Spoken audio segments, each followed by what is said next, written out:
RightonQuelive. All right. I have no idea what the last time we were just talking about, so we're just gonna move on. It don't matter. Technical difficulties, but I forgot to say at the beginning, this is gonna be the best RightonQuelive episode ever. That's a fact. Max took one drink. He's drunk. Moving on. Max believes a wise man once said, "Black women want rich men more than every other race." Elaborate on that. Wait, is this a deposition? we got Dave receipts too. Don't you worry. We got Dave receipts? We got Dave receipts. Don't worry. It's not just you. you. We got Dave receipts. That's what I'm saying. Whoa. I would say, what? I am drunk. Why are you asking me questions? What's the question? Black women want rich men more than other races. I don't even remember saying that. So, give you context. Yes, thank you. This is where you're supposed to start. This screenshot that you have.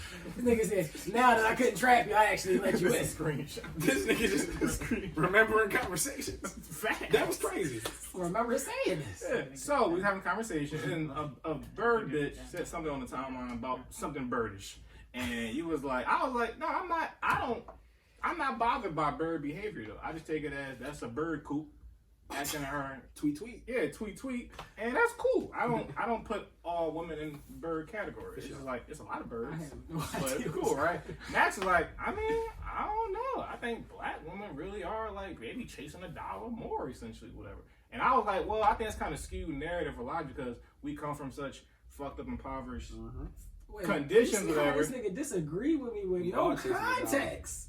I'm supposedly ringing a bell, but you copping please on your logic. A bird posted a bird on the tweet with the bird with the tweet. And you were like, I don't know. I think white. You were like, I don't know if white women be so caught up in money. White women caught up in thinking about money so much as black women. So I could clarify what my stance would be. Cool. Is that that's the point of ringing bells? I think because you hate black women. No, we think so. Yeah, I think because white people come from better financial literacy and background than we do, they they don't aspire to have somebody rich because they already have an understanding that like, oh, my parents weren't rich but we had a good life, versus we come from like being real poor and no financial literacy. So I feel like we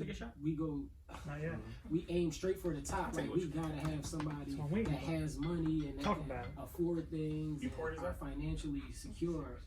You know what I'm saying? So I think most black people don't aspire to be middle class. So that's black people don't aspire.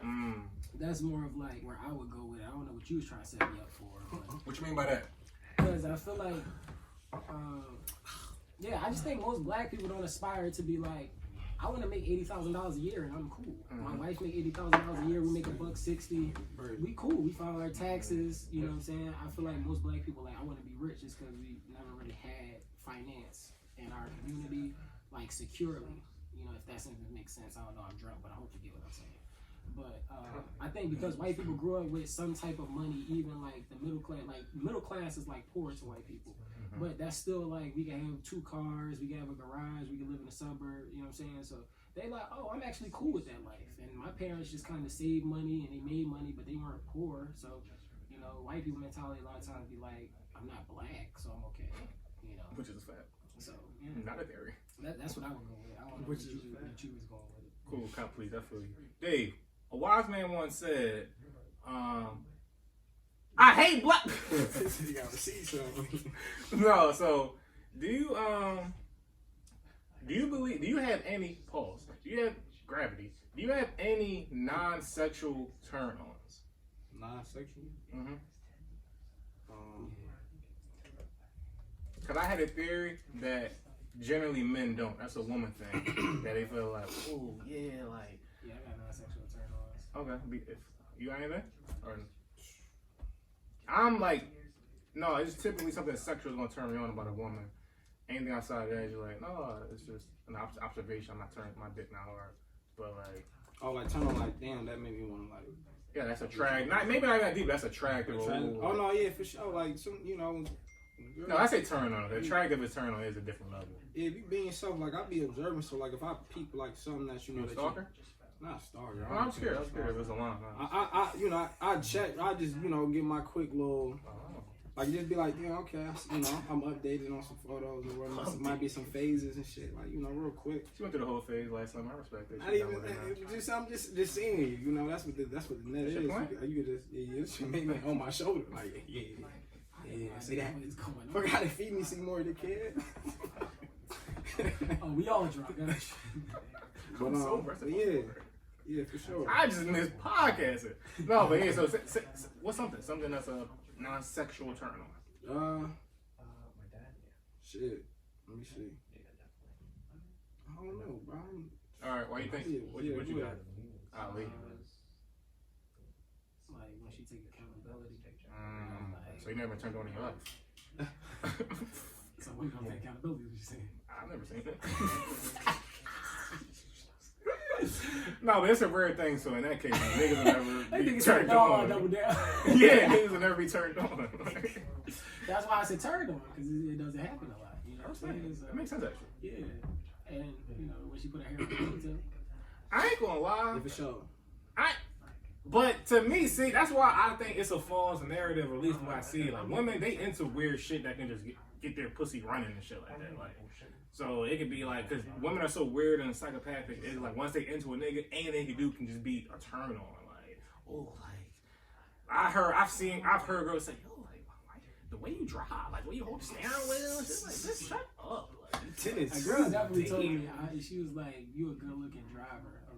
I had girls say, the way you walk and your hands kind of like clench. Like, bitch, you want to suck a dick? This is all phrase. I know you about to wave the socks of mine. Bitch, this is all phrase. Literally. But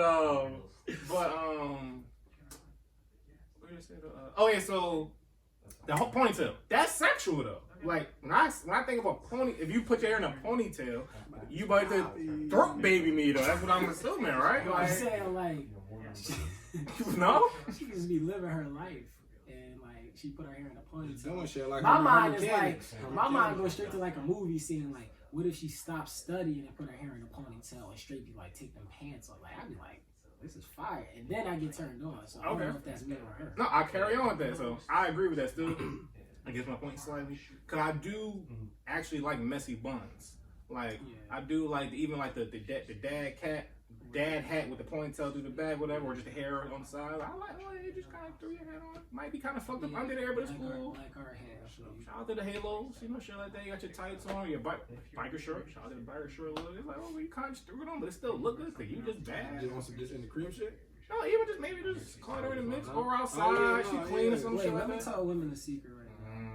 Y'all messy buns be better than y'all like actual done up hairstyles. Oh, let's talk about it. I promise, messy buns. I ain't even come here to really.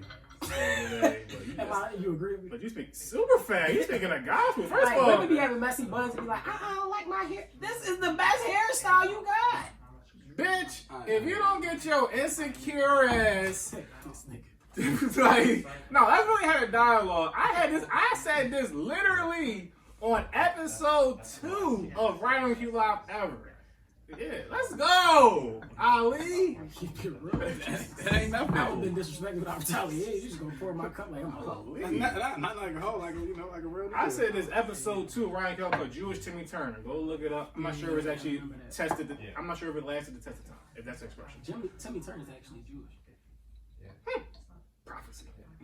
I don't even know. I'm drawing Anyway, though, but and I was saying like, yo, actually probably was, but I was saying, yo, that was in 2016, and I was like, yo, I feel like the way women be moving with the filters and the makeup, and it's like it's a lot. Like is this like how can we not say it's insecurity if you're really not comfortable with your face? And I've dealt with girls, seeing girls be like, well, don't take a picture, I got my makeup on. They're like, wait, no, I need to take a selfie with the filter on. I just want that. I'm not even about to do nothing with this, John. This is for me. Like it's like, bitch, that is your face. I don't need you to. Didn't I just say this to you? I was like, some women be insecure that they don't even allow you to like them because they don't like it about themselves, so they don't allow you to even like compliment them or make them feel special about it. So it's just like, I just think you're beautiful like this. Yeah, but I don't like it, and no, I don't want to do it. It's like, damn, I can't even like you because you don't like it. No, they want to control women. Let her be insecure and dumb. Duh. Okay. Wow. black men or white people that rape. Keep it real with you, Dave. You took half a shot first. Then I finished it. Then I took another one, and now everything the fuck out. Dave, if your girl was trying to get some plastic surgery, would you dump her? Plastic surgery? If it's my girl? No. I think that I'd appreciate hearing your thoughts on what you want to, what you know. Oh, you really feel some he got into the tank bag. What's a dating show? I can't think of it.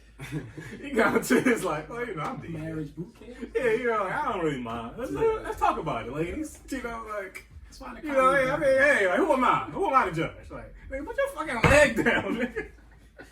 But no, continue though, King. What'd you say? Nah, you want to talk about it? Nah, I mean, I would like to know. I'm a curious person. You said I'm a single it's the Capricorn in me. Like, I'm a single man looking for a young professional. Like, if you feel some type of way, like, even though I shy away from, but it's like, I don't be, like, I'll be on the gram or whatever, like, you can just endless, bro. You can see it the whole time. All right. What's up? Oh, get in there. This is a career high for me. I took 2 shots. I'm retired for 5 years. I mean, it's not career. You did at the party. Cool. I took 2? Mm-hmm. I'm gonna keep it a buck. This is different. It was hours apart though. I'll give you a stamp. It was hours apart though. So this is a career high. Flip your face though. Did I not get the Gatorade message? Like, the fuck? Y'all niggas got a separate group text for the one we in? It's only 3 niggas? Yes, we do. For sure. Don't tell Dave. Fuck y'all. No, but I got a separate group text. Yeah, the one-on-one, yo. Damn. So, I was having a conversation with your man right here, right? And he like, oh yeah, I was to say, my fault. Yeah, finish it up. Disclaimer: whatever Q about to say, I said probably didn't say. Cool. Continue though. Yeah, like I'm not, I like the natural shit, but like, if you really feel insecure, and you my girl, like I'm not just getting in relationships to just try to be and shit. So it's not like I'm it's just I'm mad at that or whatever, and we over. Like if you really feel some type of way, all right, I'm gonna try to hear what you guys, not hear what you guys say, but it's your decision at the end of the day, but. It wouldn't depend on the work. It depends on how you really feel about it. Like if it's something that you like, if you telling me it's on your mind all the time, you always feel the type of way. It's like, I mean, like it's available now. It's not like I just because I wouldn't do it don't mean that it's. Would you pay for it? My girl and my wife. He said if I do, you ain't leaving.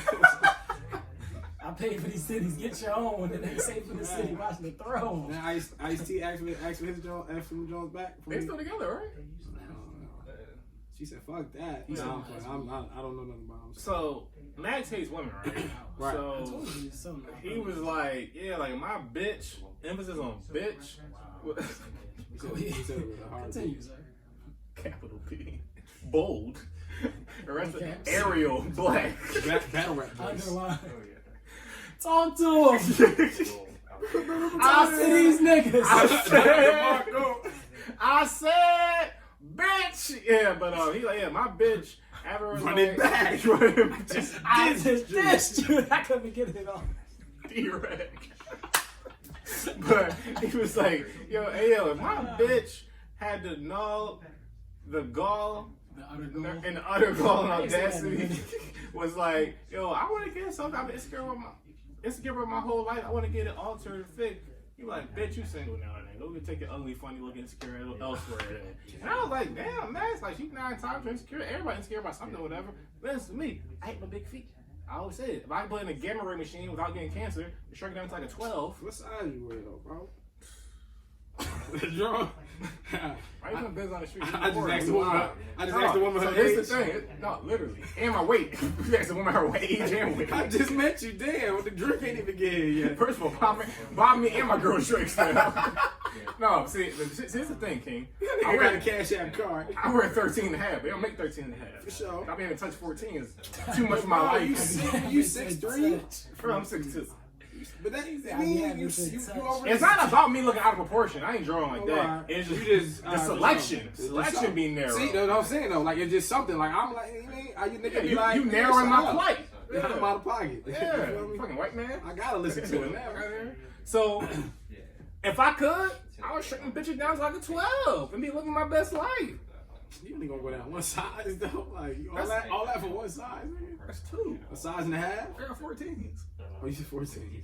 Oh, okay. For sure. It'd be hard to look. I'd be like, So- damn, they ain't no more like. And I was like, plenty of women should be like, yo, like, no, I got a child. And this goes to the other topic conversation I had where somebody, what does womanly mean? And my man was like, no, I think womanly is kind of like a misogynistic type thing. Womanly can be anything that's a woman. I'm like, no, bitches be looking childish. And that's no disrespect at all. It's like, you really have, like if you stood next to a child, y'all will look similar. Yo, right? no bullshit. So I can understand why you like, yo, I want something to make me enhance and look a little more womanly. I can understand that. Like, I'm not going to disrespect that or like, right. demeaning that. Right. Makes sense to me actually. Like, you like a fucking child, bitch, you 32. Like, yeah. Yo, yeah, I understand. Or that. 24. Makes sense. Imagine like, bitch, go do squats. I'm like, yo, you can't like. You said build that bum. I'm like, Max, the bitch on Instagram be getting the ass shots. They don't do squats. They don't do squats to get the ass. Like, you missing the point. You missing the middle I'm ground. selling the game. Is there a question here? I'm confused. You stand by you hating women. That's the question. Are you a part of This the camera on KKK? me. This camera. Fight for my fucking life. 30 years! That's a fact, yo. And I'm gonna let, this is the last episode. I don't give a fuck what anybody say. I'm listening to archives to the day I die. I don't give a fuck. Me and my daughter, shout out to Queen Marlo Howard, we listen to fucking I Believe I Can Fly and The World's Greatest and Busted and Contagious and all that shit. What's your favorite song, Queen? Forever. I Believe I Can Fly. And I wish a nigga would touch her. That nigga fucking dying. And I got nothing to do with fucking R. Kelly or pacifying pedophile and shit. My family don't play none of that shit. I don't know what the fuck y'all family trees got going on. Niggas be having an uncle under the steps. They be touching people and all that shit, whatever. My family got a lot of issues. We don't fucking play them pedophiles. Fuck pedophiles. Shit. Even if they make great music. But I was for the great music. But fuck the pedophiles. R. Kelly could burn in hell. Wouldn't give a fuck. Now I'll still listen to happy people and step in their middle. And back to you hating women. We gotta stop. Alright, what we talking about? Fire. I am drunk. You would dump your girl if you want to get plastic surgery, right? Yes or no? Would I dump her? Yeah, yes or no? No, I'd be mad at her. So I ain't coming, please. Now I gotta play the recorder. Now That's why I really want to get my phone. It's a deposition. Now I gotta play the recorder. June 24th, 2019. 3:51 p.m. Like, He said. But look, it's a fact. It's a fact, though. It's a fact. This bitch is insecure. I can't have her. I mean, I will say this to give you credit though. This is the one part I thought this was fair. I disagree, but I thought this was fair logic. Where he was like, no, but I would want someone to have a certain level of security and shit like that. I wouldn't want, we have a child or a daughter especially, I wouldn't want her to possibly pass those things down to the child feeling like you don't love yourself. I've heard women express that before. So I think that's actually a fair thing to stand on. I'm like, no, like, we love ourselves in this house. We don't gotta be changing shit, whatever, cause how you wanna look your door in the face and you don't show her. That ain't your face, bitch. more of my I get that. More of my point before we go to the next damn topic is that I wouldn't want my woman to want plastic surgery. To want plastic surgery. Alright. This Candyland, nigga. I wouldn't want my woman to want plastic surgery because I like you. Mm-hmm. So I don't want you to feel like you gotta be something else. What if you start liking her? No, I'm not. Oh. So I like you the way you are. You know what I'm saying? So it's like I'm not gonna like if my girl told me she like me getting my hair cut a certain way, I'm not gonna be like, no, I'm growing that shit out now. Like I'm gonna be like, oh, this what you like? I'm trying to impress you all the time. I'm trying to, stay attracted to you. So Make sure it's so good. cool. You know what I'm saying? So that would be my main thing. Like I would want her to not feel like she needed because I like her the way she is. And I just think us being niggas our whole life, people already gonna tell you, nah, you too dark, your hair too, curly, too tight, too dark, but too big, it's just like, you always too anything except like, you just you know what I'm saying? So it's like, nah, you don't need all that shit, like, I like you the way you are, relax. Your publicist wrote that? I didn't know I had a He just balled up the paper. I saw. That was good cleanup. Oh. That's good cleanup. Oh, y'all on the same team. Yeah, that was good cleanup. I respect that though. I respect that. I'm just working on mine, bro. Yeah, for sure, for sure. Let's see if we can call some people up real quick though. Let's see how this goes. Okay. First time I ever racked up history.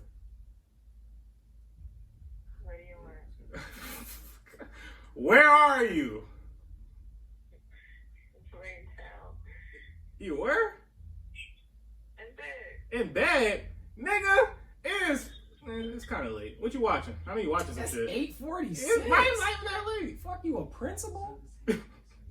All right, so let you know, you are the first person. Yeah, fuck what you about to say. I'm cutting you off. Cause I'm kind of on. You are the first person ever to be called on RightonQuelive. You, what am I on, nigga? Don't worry about the fuck I'm on. I'm a father. I'm a grown ass man. Oh, you said on. Got it, not on. Got it. Anyway, so you were the first person ever called on RightonQuelive history. Niggas been telling me, yo, you need to be called, it's called RightonQuelive. You a fucking fraud, nigga. How you not be knowing nothing live? Niggas all recorded this dumbass title. Yeah, I mean, it made sense. I didn't want to face it though. It made sense the whole time. I just wanted to take that. So, yeah, you are RightonQuelive. This is the very last episode forever. Kelly, this is Kelly. You're on the phone right now. The mic is in front of the phone. Yes, you're. She said, I'm calling number 7. Calling number 7. I'm going to Powerhouse. Such a badass station. Sorry, Kelly. Yes, you're going to Powerhouse and you're on live right now. Yes. Yes, nigga. I can't wait to see Meek Mill. I love Lil Uzi. I love Lil Baby. You won 4 shots of Crown in my next kickback, so I remember that shit. I said that. So you won a death sentence. All right. That got literally nothing to do with the next Q that you got me super fucked up. But anyway, though, so give some thoughts on RightonQuelive. You know, you've been there. You know me for a long time. You've been there since the day. Probably episode 1. Only listened to the first episode. Nigga wasn't loyal. But you don't need to listen to it, bro. I can listen to it. But so give some lasting thoughts. Anything you want to say on RightonQuelive? How you feel about any thoughts? Anything to say?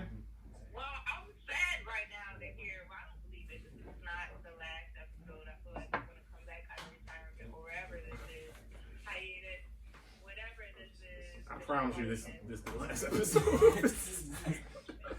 So you saying women don't listen? Gotcha. Women clearly don't listen. I told you I didn't want to be in a relationship. Well, no, I think we're gonna make it work. We had sex, so that made us in a relationship. We do boyfriend things. So I just told your ass. This is the last. That's why I'm calling you actually. I was interested. But yeah, I'm sorry. Yeah, just keep cutting me off. Anyway, I'm proud that you were so consistent for so long because you had started that other podcast before with Garbo that didn't last 2 episodes. Yeah, we had strong two. No shade. No shade. Shout out to No Filter. Also, I'm sorry to cut you off real quick. Shout out to the people that know the fun fact. What the name of the show is going to almost be. It was going to be either No Filter. RightonQuelive it is. It's going to be No Filter or bullshit. That's what RightonQuelive is going to be at first. Bull, like nigga, what the fuck you looking at, bull? But it worked out. It worked out for the better. Continue. Anyway, like I was saying, congratulations for being the longest running podcast that I listened to. Well, anyway. Fuck that nigga too, though. Podcast in Philadelphia. Super fast. Dang. I know of. Super fast. No, it's period. Facts. Entertaining, and I had me on as a guest a few times. Every I time, think it was actually. the best podcast ever. A lot of range, covered so many topics. I met a lot of people through you and your podcast. So I'm glad it had the run that it did. Sad to see it go. But yeah, congratulations to you. All right. Thank you, Kelly. Thank you, Kelly. Even though you're a deadbeat aunt. You know what? I just a quick thing. Yesterday, I noticed. Yesterday was 1 year or 2 years. Yeah. You had the We Are Live event. Yeah, I saw that too. Yeah, shout out to the We Are Live and everybody that ever came out there. Shout out to Dave for performing, Max for being there. Bought a bunch of tickets, and yeah, so that was a great event. And actually, no lie, besides the show ending, I literally would have no regrets at all for the show ending. If I was planning to do one more live event this year before COVID said fuck everything. And I was about to send a deposit and everything. And I know niggas would have burnt me for real. That's how these niggas be these days. So it all worked out, but that's the only thing I be thinking like, if I would have did that, I really wouldn't give a fuck at all about ending and just moving on to other. And again, of course, whoever who don't know, whatever. I'm not stopping being creative or media related, whatever. I'm just not doing this shit no more and moving on to other things, whatever. But yeah, I did see that anniversary. What's next? Oh, is this your show, nigga? Stop asking questions, Kelly. Right, fucking women. So what's next in short is I just want to downsize all my efforts and energy. I don't want to keep doing a whole podcast every week to reach on different guests and niggas be fraud and being stupid and inconsistent and not appreciative and all that shit, whatever. Even with the compilation albums. Lost Gems and First Love were the last compilation albums I'm doing until I'm basically rich in a sense, or whatever. I can have bigger Wait. So you're not even doing any more albums? That's like compilation style albums. I got some things in the works to do, like some more like work, like zeroed in or like one-off type things. But for like compilation, again. You're not going to be the one that's rapping on these albums, right? Just to be sure. Yes, Kelly. I sense the shade. Or singing. Yeah.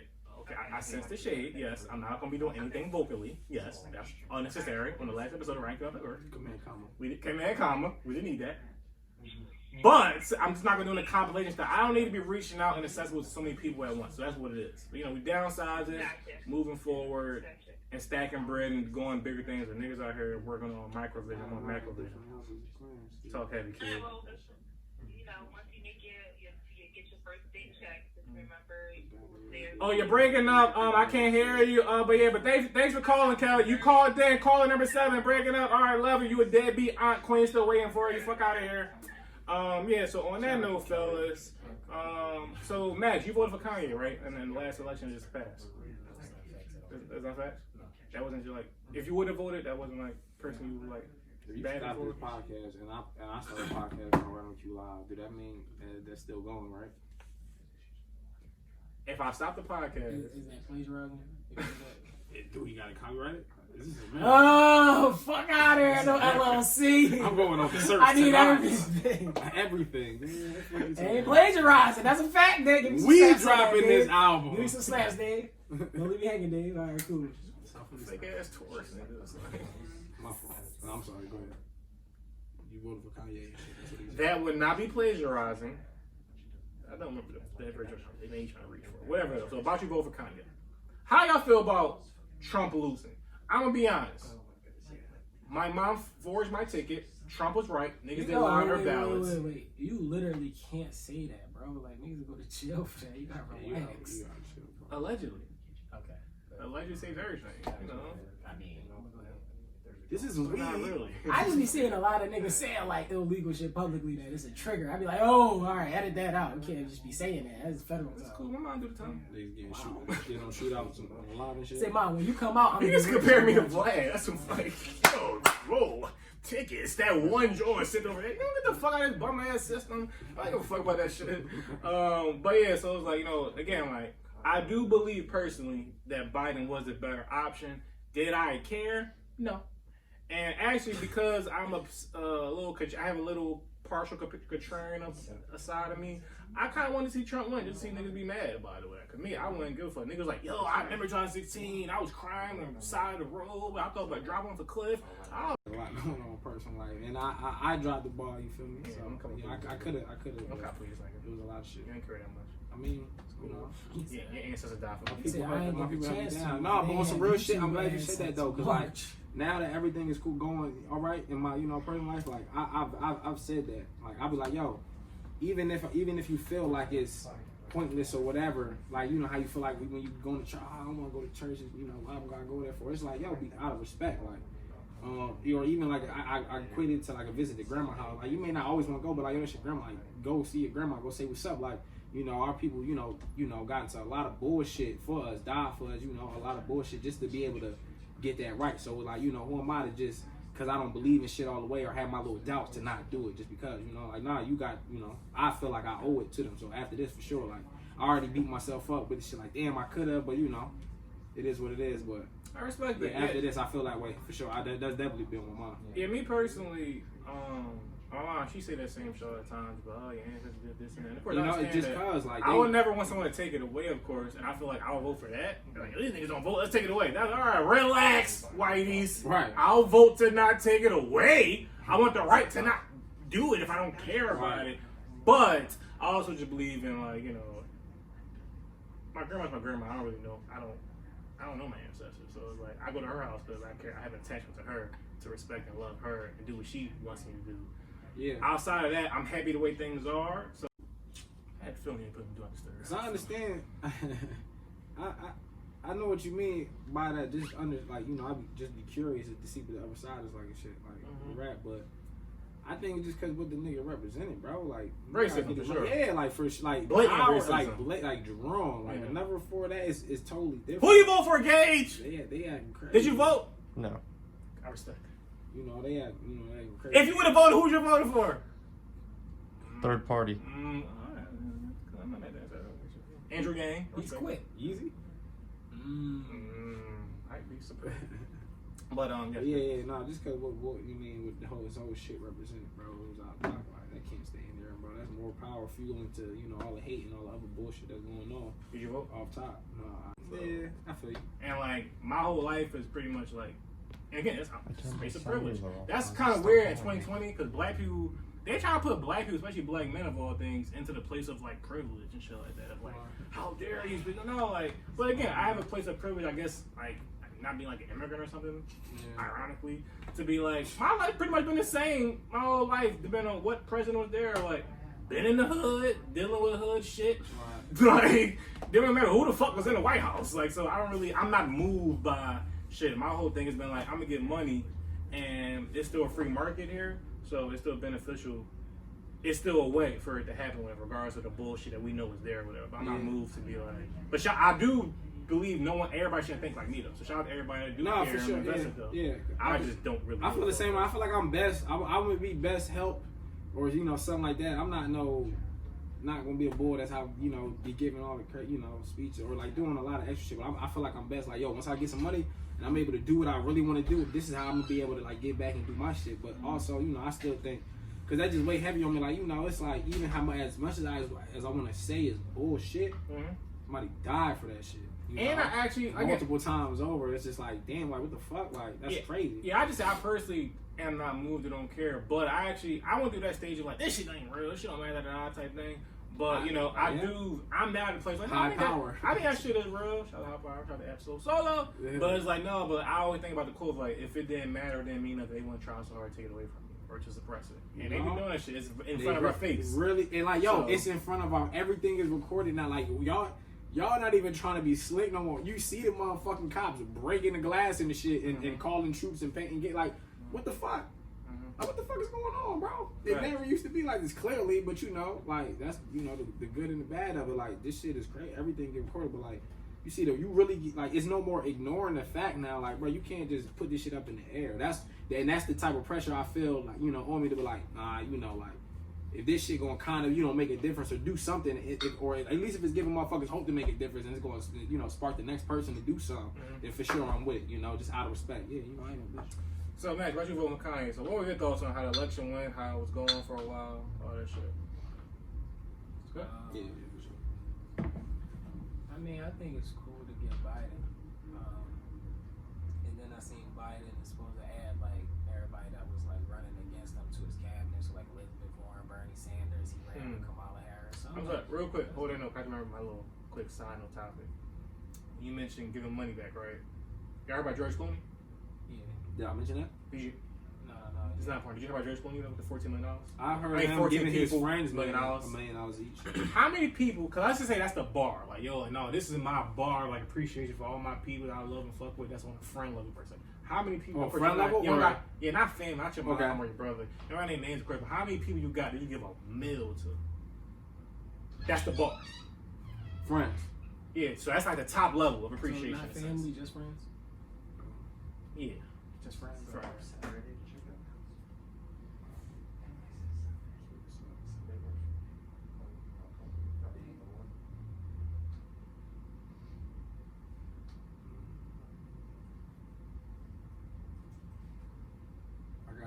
09.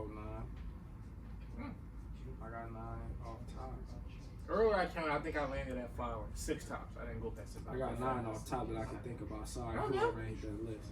That's dope. Yeah, for sure. Yeah, I thought it was interesting because to me, when I first saw the report, it didn't really stick out to me because like I always talk about. I've been talking about money. I'm sorry. I've been talking about like hypothetical money shit my whole life. It was just like, yeah, like because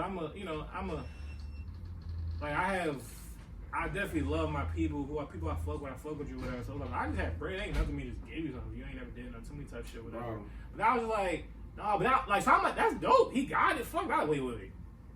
And so I'm assuming those are like your top. They all like on the same level. You fuck with them kind of evenly. Bro, these are my shit. fucking gods. Yeah, so I don't know. I got 14 people I fuck with heavy. I don't got 14 people top level. Right. No. Like it's probably 5 or 6 of a mil. That's some 200,000. Yes, that was 200,000 type nigga. You gonna take that shit with a smile, you broke ass. Like, oh, you fucking Mr.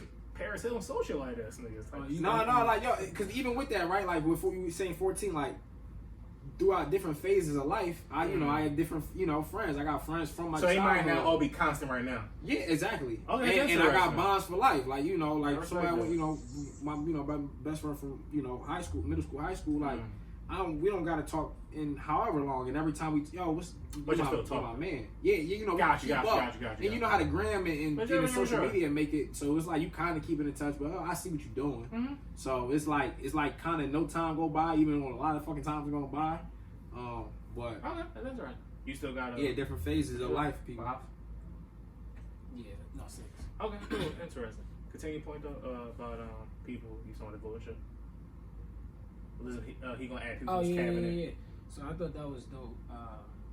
I mean, I think the real thing in the country is that Trump lost, but you can just literally see how much of the country really just on some like I seen a wrestler, Mick Foley. He was like, Mick Foley still out here? Yeah, facts. He had a tweet and he said, Donald Trump losing doesn't show you that people are racist. It shows you that they don't think race is a deal breaker. And Donald Trump, say it again? Donald Trump losing doesn't show you that people are racist. It shows you that they don't think race is a deal breaker. Racism is a deal breaker. And I think that's more the main point with me, that it's like, I didn't really rock with homeboy Joe Biden because he literally drafted the crime bill. And there's one thing, like Bernie Sanders voted on the crime bill, you know what I'm saying? Kamala Harris doubled down on the crime bill and she became the governor of California. But I'm like, this is something that they really used as like the tool, the weapon of mass destruction against black people to put niggas in jail. So your uncles, your cousins, your brothers, your nephews, all of them really went to jail on this crime bill that was literally penalizing niggas for being on drugs.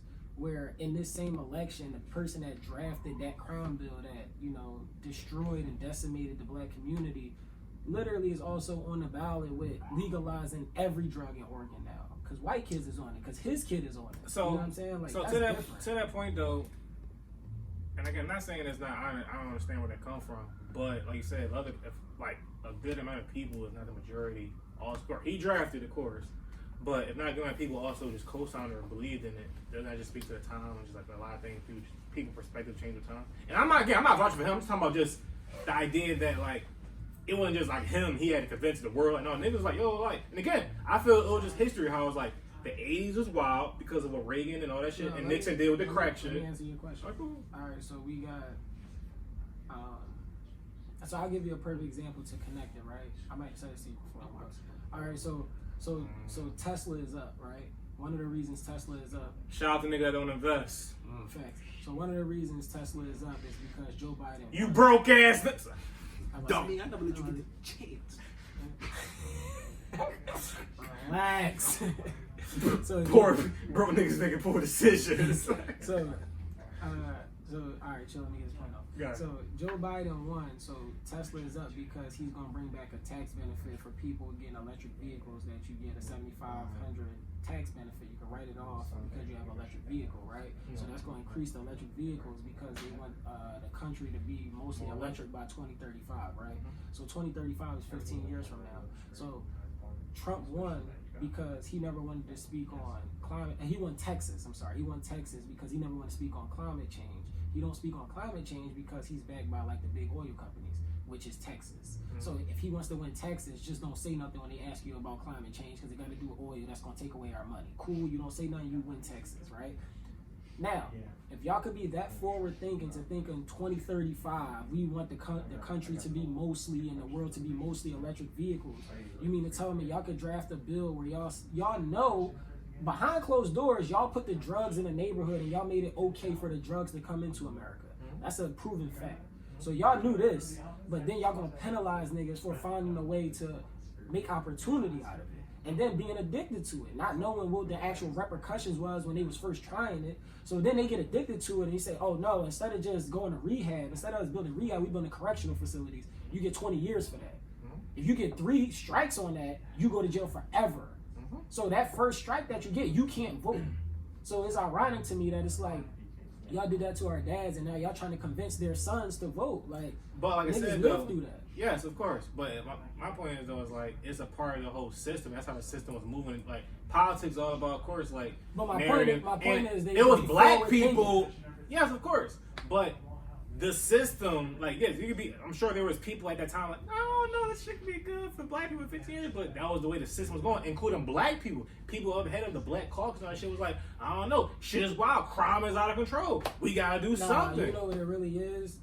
Back to investing. They had money already invested in prisons. So they already had privately owned prisons. Like, they had a thing with Hillary, like, one of the reasons was people didn't vote for her is because she owned, like, Securus, which is like the prison phone system or the prison food system or whatever. She had stake in that. So it's also like, it'd really be about making bread. That's why I'm like, Trump was really speaking for Texas oil juggernaut. So you're going to win Texas. Why? Because they're going to make money and oil is going to keep being sold if you win. If you don't win, now we got to deal with this guy for 4 years and try to figure out how to make money without raising gas prices. It'd be about money. So that'd be my point, that it's like you run on all of these things and that was on the backs of you put our families in jail though, bro.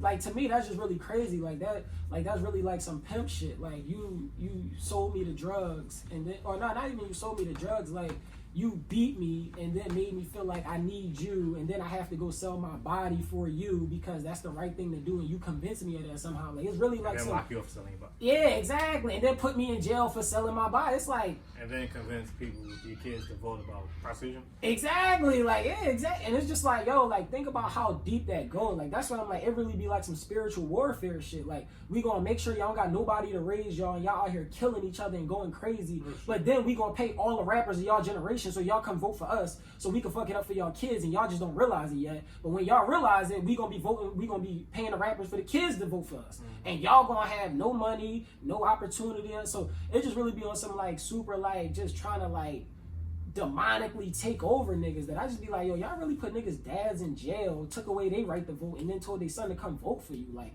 that's some super pimp drug dealer capitalism shit. Like that's super deal. That's like serial killer mentality. Slave man, exactly. The serial killer mixed with the pimp, mixed with the drug dealer. Yeah, so it's really like, to me, that's just why I just be like, nah, a lot of politics, like we just gotta get people that like we really in an era where a quarantine happened, where people wasn't allowed outside and cops were still killing niggas outside. Right? And then when you do the presidential debate, they said the main topic is climate change. What? The main topic affecting human race is climate change. What? I mean, no, you talking when niggas are literally dying. Nobody walked outside and said, "Damn, it's wintertime, but it's 70 degrees. I died." No. I mean, like the planet is dying. Thanos cool. was right. Like, that's cool. We get to that. Niggas is dying dead. That's hold on, no, great point. Hold on, let's call some people real quick. Call some supporters. Trump supporters. I'll talk about that later. So that's funny. Shit. Yo, buddy. 2 for 2 though.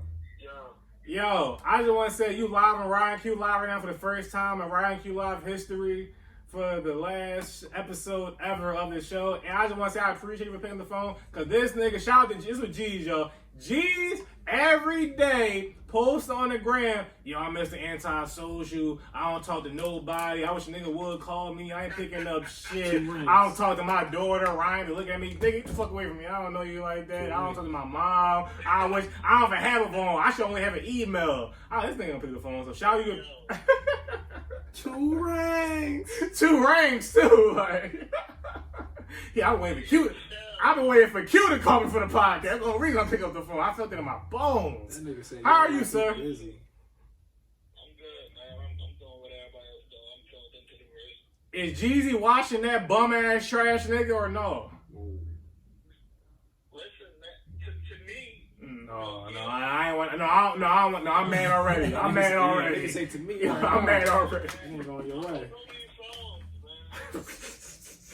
You start playing Bird Print 4. It's like, no, this shit is ass. You start playing, Gucci probably got the worst titles in music history of just everything. Like, Lemonade. What's some shit? I'm talking about albums, nigga. Fuck Stan, Gucci ass nigga. What's some shit Jeezy played already though? He played Standing Ovation. Oh.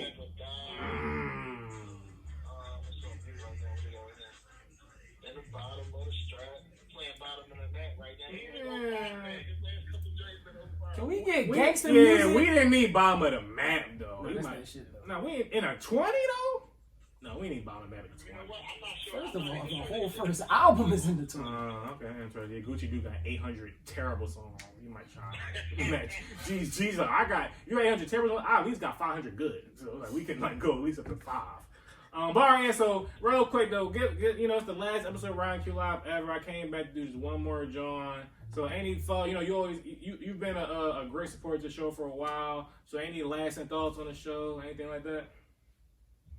I've been a 4-time guest, 5-time guest. It's okay, King. I didn't have to bring it up. Talk about How many rings I got? Yeah, hold on, real quick. Let's bring it up. We got Death to Dead Beats. Not one. We got Death to Dead Beats. Know my name with the debut. Oh, that's a classic. Yeah, that's a classic. We got the John with Dance, Spoiled Watermelon. That's a classic too. The last John with the Doom. The last John with the Doom. I don't know what that one's called. When the Jones called out on. Yeah, that would have been the best episode ever. But bitch is stupid, so that goes that though. So what's that 3 or 4 I just said? That's a 4. I think that's 4. Okay, yeah. So and continue what you're saying. So I'm sorry. I'm gonna need you to super relax. Look, I'm relaxed. I'm saying that it's gone. I'm not sure that it's. This nigga is just wasting it. Everybody keeps saying that. I respect your decision. Oh, so act like that, bro. Get right your way. You told me 5 minutes ago. Appreciate it. Die on the way. Yeah, it's like that's how you know 2020 is on some nut shit. Cause, after I did the episode, I really had it in my mind for a while, but then once the feedback came, it was like, that's it?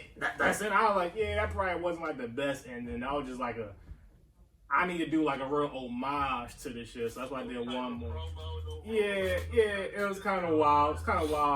But, and then also the universe said, I was like, all right, one last episode, I need to drink on that shit. Of course, I need to get the crown. Of course, all the liquor store on my way fucking closed. So I had to bring some 1800 that's putting niggas on their ass on this joint.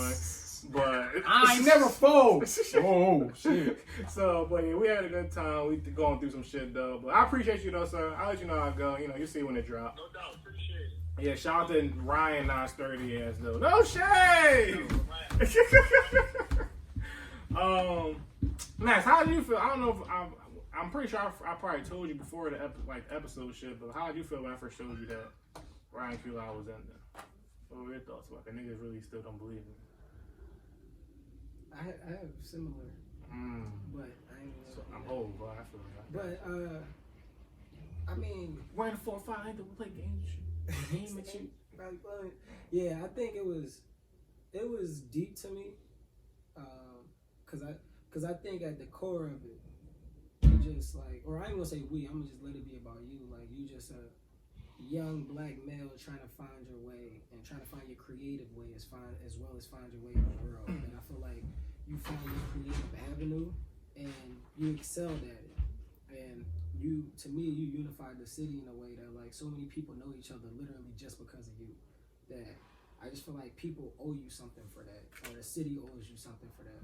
And I think to let it go, you know what I'm saying? Like, once I thought about it, it's like you're not letting podcasting or media go. It's just like, I'm retiring to Jersey. You know what I'm saying? Like, I'm moving to a new team. It's like, yeah, like you won your championships with this team, and you know, it's still like, recording, right, nigga? That's in the camera. Like it's like LeBron with the Cavs.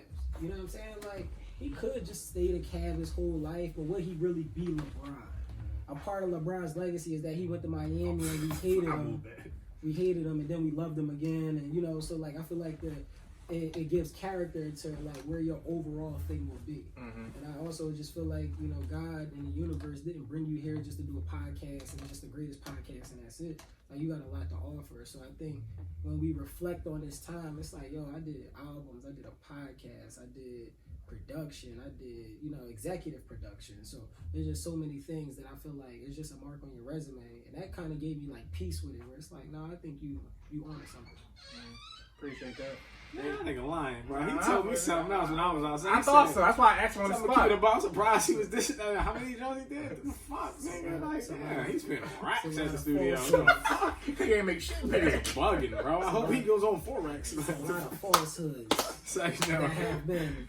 Nigga could go on the block this whole time with further than that. So. Nigga, that's easily a pound. It is a lot of white lies that have been propagated My on brother this syndicate. That brother starving.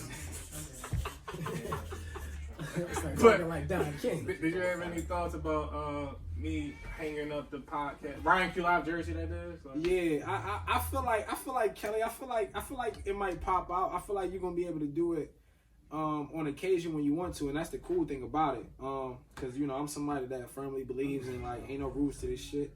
So like you know just cause you say you retire, nigga might retire. Fucking talking about it came back twice. Yeah, man, I ain't saying you might or nothing. I'm just saying like that's what I heard. you know fucking that's what I heard. Richard Jefferson came back and nah, I'm fucking with you, bro.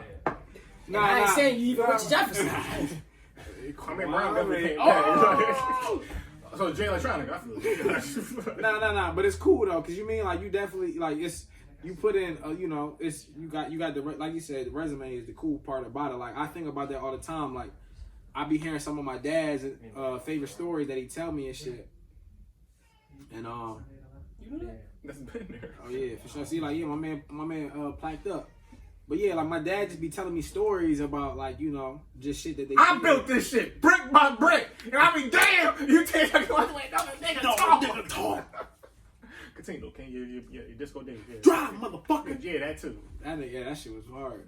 Nah, but yeah, just hearing the stories and it's like, yo, like at the end of the day, like the more we do shit, as creatives, you know, like just everybody, oh, I got something going on, and you hearing something and then you know, either being inspired or just being like, oh damn, that's what's up. Like, the people that I fuck with is always, working and doing something, which in turns make me want to work and do something. Even though something gets put to bed, that don't mean something ain't around the corner, or that don't mean, other shit ain't in work. So it's, like I said, it's cool because like you could do it, nigga. I could be like, nigga, I'll pop out whenever I want to do a podcast episode. I'm not going because I'm trying to, be consistent or do that. I already proved to myself that that's nothing to do. Like, the main thing I heard you say with a lot of the podcasts, like whoever the first engineer told you, which I still think that's a crazy number. They say, yeah, motherfuckers on last three podcasts or seven. And it's just like, man, you can't do 7 to care. Like, you ain't got nothing to talk about. But not even that though. Like on some serious shit, it's just like, like when I hear that, it's like that. I think about shit like that. Like when it's like 7, nigga, watch this. I'll get competitive or whatever, and I get in my bed. It's like, you think I can't do what? Man, I'm about to overdo this shit, So it's cool. It's cool to see that and to know that you got other things that you doing and want to do in the background. It's like, shout out to you. You that's a chapter. You feel me? Yeah, I appreciate that. Yeah, looking back on it, when I first heard that, I kind of didn't believe it, and just me knowing me, I didn't even look at it on some competitive type shit. I kind of really just didn't believe that shit. I'm like, it's 7 episodes. Like, I'm about to do some shit. I'm about to do that shit to the closest to the fullest extent. Even that's taking on the challenge. Like 7, it don't make no sense to me. Like when I hear 7 too, it's like I would hope that we on the same page. No, but it's like, yeah, like not 7. I really didn't believe this shit. I'm like, it's way like it's 7. But then once I started doing it, I saw so many people not making past 7. Oh yeah, you did say that too. Yeah, so it's like cause I understand. I'm in that same mind frame of so how the like, fuck you can't do 7. Until I see it, cause it's like it's it is what it is, whatever. But yeah. So the way I see it is like when I first started the podcast, I told myself, I'm like, if this shit don't really take off, everybody has their own measurements of benchmarks and shit, right? Shit like that. If it don't take off in year 4, then I'm done. At that time when I made that, I said that episode 1, like in my mind. Even shit like that, bro. And I was like, yeah, cause again, I'm like, episode 7, I'm thinking about year 4. That's what from shit like that. So, and at the time, I didn't know what I didn't know what that meant. But I'm like, most I'm gonna be done this shit though. It's just not meant to be. I ain't that good. I ain't whatever type shit. Is this year? No, it's year 4. Oh, okay, for sure. So I will say at the top of the year though, because of course everything about projection, trajectory. Shout to shout to niggas that invest in the stock market. If you're looking to tomorrow, you ain't gonna maximize on today type shit. But so I was like, yeah, like quote book. Yeah, facts, nigga. Coming out December. But I'm an author. I ain't read a book in my life. No, but I was like, I don't know what I'm gonna do, but I'm just like, so on top of this year, I was just like, year 4, it ain't. I remember started year 3. Some people don't know it. Year 3, I was kind of thinking like, I don't know, like, nigga, this and that. And then I really loved the way. I think year 3 is my best year. It went through great, whatever shit like that. But top of year 3, I was like, I don't know how shit about to go. I don't know where it was at. And then, shit started coming together. Universe. So when year 4 was happening, I was like, I don't know. And then COVID happened. But even before that happened, I was like, no, we good. They'll fucking shake it off. We're going to end this year strong. Whatever happens, happens. And I'm going to do a live show, all that shit, whatever. And then COVID happened. And I did kind of put like just a little, shit in my mind where it's like, damn, I kind of don't make this year count. I didn't have a real opportunity, whatever.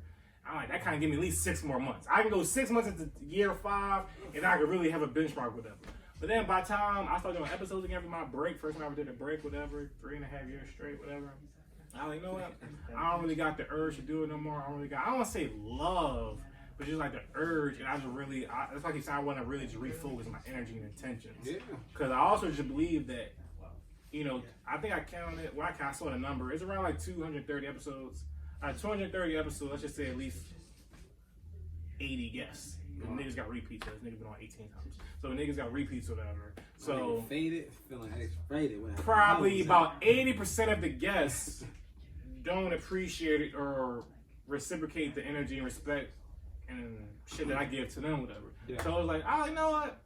This don't make sense. Right. This is not a logical approach. Of course, cause I actually enjoy conversation and shit like that. I can easily keep on doing this. Yeah, but I was like, but if this ain't what am I doing? Right. I'm just like, dog, like, I'd rather just like only fuck with people that I actually do fuck on a personal level and actually do appreciate me on a real genuine level as they should. Wow. And why not do it that way? Cause it's like, we're gonna talk more about the music a little later on, whatever, but it's like Lost Love, Lost Gems, First Love album's coming out soon. The fact of the matter is, yo, podcasts have artists like yourself on the show dozens of times. This shit should be the most gas promoted, talked about album moment in history, damn near. Like, I've been doing a podcast for 4 years based around spotlighting and giving credit and attention and respect to creators around this entire city for 4 years. So when it's time to kind of like not only just reciprocate it to the person that gave you a spotlight, but to also just then keep the energy going, because this album is featuring other creatives, other people that's trying to find a way, like you're trying to find a way as a creative yourself. Probably also a person saying, oh, I want somebody to support me, do this and that, but you want to do it for other creatives. How that even makes sense in the universe or whatever. It's like, dog, I done had 230 episodes spotlight other people. The niggas think it's time just to spotlight actually good product, good art, good quality. So most of y'all niggas really don't do shit that's even of this quality. Forget shit that, like, of course, this is art, this is music, shit, everything's opinion based, whatever. Mm-hmm. You can think Dave is X. Mm-hmm. Cool. You can think Max is X. It's no way, it's literally impossible. Any songs we have on these Lost Love albums, It's impossible. You think the raps are ass, the singing is ass, the beat is ass, and the idea is ass all at one time. It's impossible. Even if these are the worst rappers, you might this beat is super fire. Even if the beat is kind of alright, you might this idea is cool. Even if the singers is subpar, like these niggas really rapping though. So how the fuck is niggas talking about niggas not even talking about niggas not talking about it? How niggas not even acknowledging this music when this music is better than almost every music that's came out in the last 4 years I've been doing this podcast? I done had how many creators and artists on this project? I can only name of less than a handful that even got music that can compare to this music, and most of that music I've known or been a part of, and that is a fucking fact. Shout out to Frankie Hill. He was a part of the first album. He was a part of the second album. No shade at all. I love his first album. Second album, can't compete with my shit though. First album, it's actually a good comparison. I actually love User. Second album, it's good. Not fuck with my shit with it. Shout out to Max. He actually, also, most people don't make albums. Frankie Hill don't got an album. He got an EP. No shade at all. I make albums. Facts. So I was like, shout out to him, Mr. Facts. He got albums. Some of them compete with mine. Not all of them. Dave got an album. This next one album? Bro, EP? listen, don't even worry about this new shit drop. Niggas don't got Don't even worry about me till this new shit drop. You feel me? 2 albums? You don't want no parts of this. I ain't ready. I'll be real cool. The next You don't one want no is parts. the best album, and that's coming. The point is, don't forget, comparing is all subjective. Again, I can think I have the best music ever. You can think it's not the best. But for niggas not technology, let's just say it's not even a D. Like, oh yeah, kid, I mean, I know he had a podcast. I know he did this. Cause let's say, look at this, but I've done podcasts with niggas. I put niggas on shows. I put niggas on albums. I put niggas on live shows. Don't talk to me. I've done playlists. I've supported people. Now my issue with the nigga DeMel. I'm also about to go through the whole podcast history. Let's take a shot though. I'm about to go through the whole podcast. That's as soon as he said it. Talk about one thing while y'all take this shot. Let's go. No. I like how you said that though. Yeah, You good with the words, but I'm a wordsmith. Hey, my man. Yo, good. You feel what I'm saying? Fill him up with a half one. There's a lot happening. No, he good. It's already happening. There's a lot happening. There's a Yeah, lot of put it on likes. more. I mean, Silencio. Say it real quick, man. All right, no. So what I really think, like, a lot of about times Talk about it. we all have conversations like, what's wrong with Philly or why Philly can't do this or blah blah blah. The real thing, I think we all as artists, people in Philly, really need to take a step back, and it's like, Get yourself together, Zach. what I really think is like, as Philly, are we okay with seeing somebody that is next to us pass us? And I just think we not. So that's why we really don't support people on our level, because I want to get it first. I want to be the nigga that put niggas on. I want to feel like a nigga got to put me on and I got a dicky, you know? So to me, it's just like a lot of people just out of respect. And I guess that's why it's so easy to niggas be dicky and niggas that's way past and they don't even know. Exactly. They don't, because there's no like relation to it. Oh, I could dick eat all day, suck dick, all type of wild shit, gravity. All type of wild shit. But if a nigga that's my peer that probably even done something for me, it's like, nah, I gotta get it first before. Every time I jump, I'm gonna think like, wow, this is I see it a lot of times where like somebody who's like, we can literally listen to and be like, they not that good of an artist, or they just making real gimmicky music, and people be like, that shit hot though, niggas listening.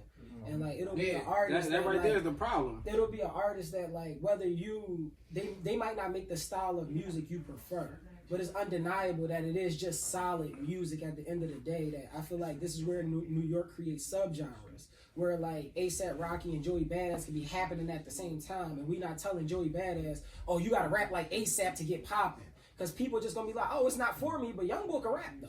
And I just feel like that's the thing that's missing, where it's like niggas just really don't give each other credit. And for me personally, I didn't know you when I first started listening to the podcast, and I just thought it was a dope idea for somebody to be selfless enough to really be like, you are talented, come be on my show. For years, and the effort it takes for people to find people and to really go and then listen to their music, or go look at their art, or go watch their films, or go listen to their podcast and be like, yo, you're talented enough and you have something that I want to bring you to what I have and try to spotlight that. And I just think for Philly to really not put that and make that a spectacle is really like, we dropped the ball. And I don't say it's like the podcast is going out on some like, oh, it could have been bigger, it could have been better. It's just like, to me, I just feel like for whoever's listening in the next generation, it's like, don't be afraid to tell that person that's next to you that you got their phone number that's tangible to you, like, you're the fucking greatest. People are literally not doing what you're doing, and that's okay to say in public. I agree with People that. aren't as talented as you, and just because you're not rich and famous off of it and people don't know does not mean you're any less than what you are. I agree And with I that. just think we need to really start, like, fuck giving somebody their flowers when they're alive. Tell niggas they are great. Tell niggas they are the greatest. Tell niggas they're doing some shit that has never been done, and then tell the people that they're doing that. And of course, everything you said is facts, but you know, niggas stupid. You know, I also firmly believe there are more stupid people than smart people. Niggas gonna try to think around it. Even if someone isn't great or the greatest, if someone just deserves credit for what they did, it could just be alright. Bro. You can be like, oh, that shit was alright. Niggas won't say shit. I say it to you like this. I say it to you like this. God forbid you die tomorrow.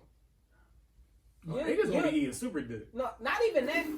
Your funeral will have to be held at like 1,000-person venue because every creative from the city is going to come out, and then they're going to have their 2 minutes at the end of the procession of, yo, he really touched me and he was a deep brother. He reached out to me when nobody believed in me. And it's like, you could just say that now. You really could just support what he got going now. And like, that's all it really take. Like, we just got to get out of our own way of just like, yo, you're talented. I'm just going to support that. That's all it is.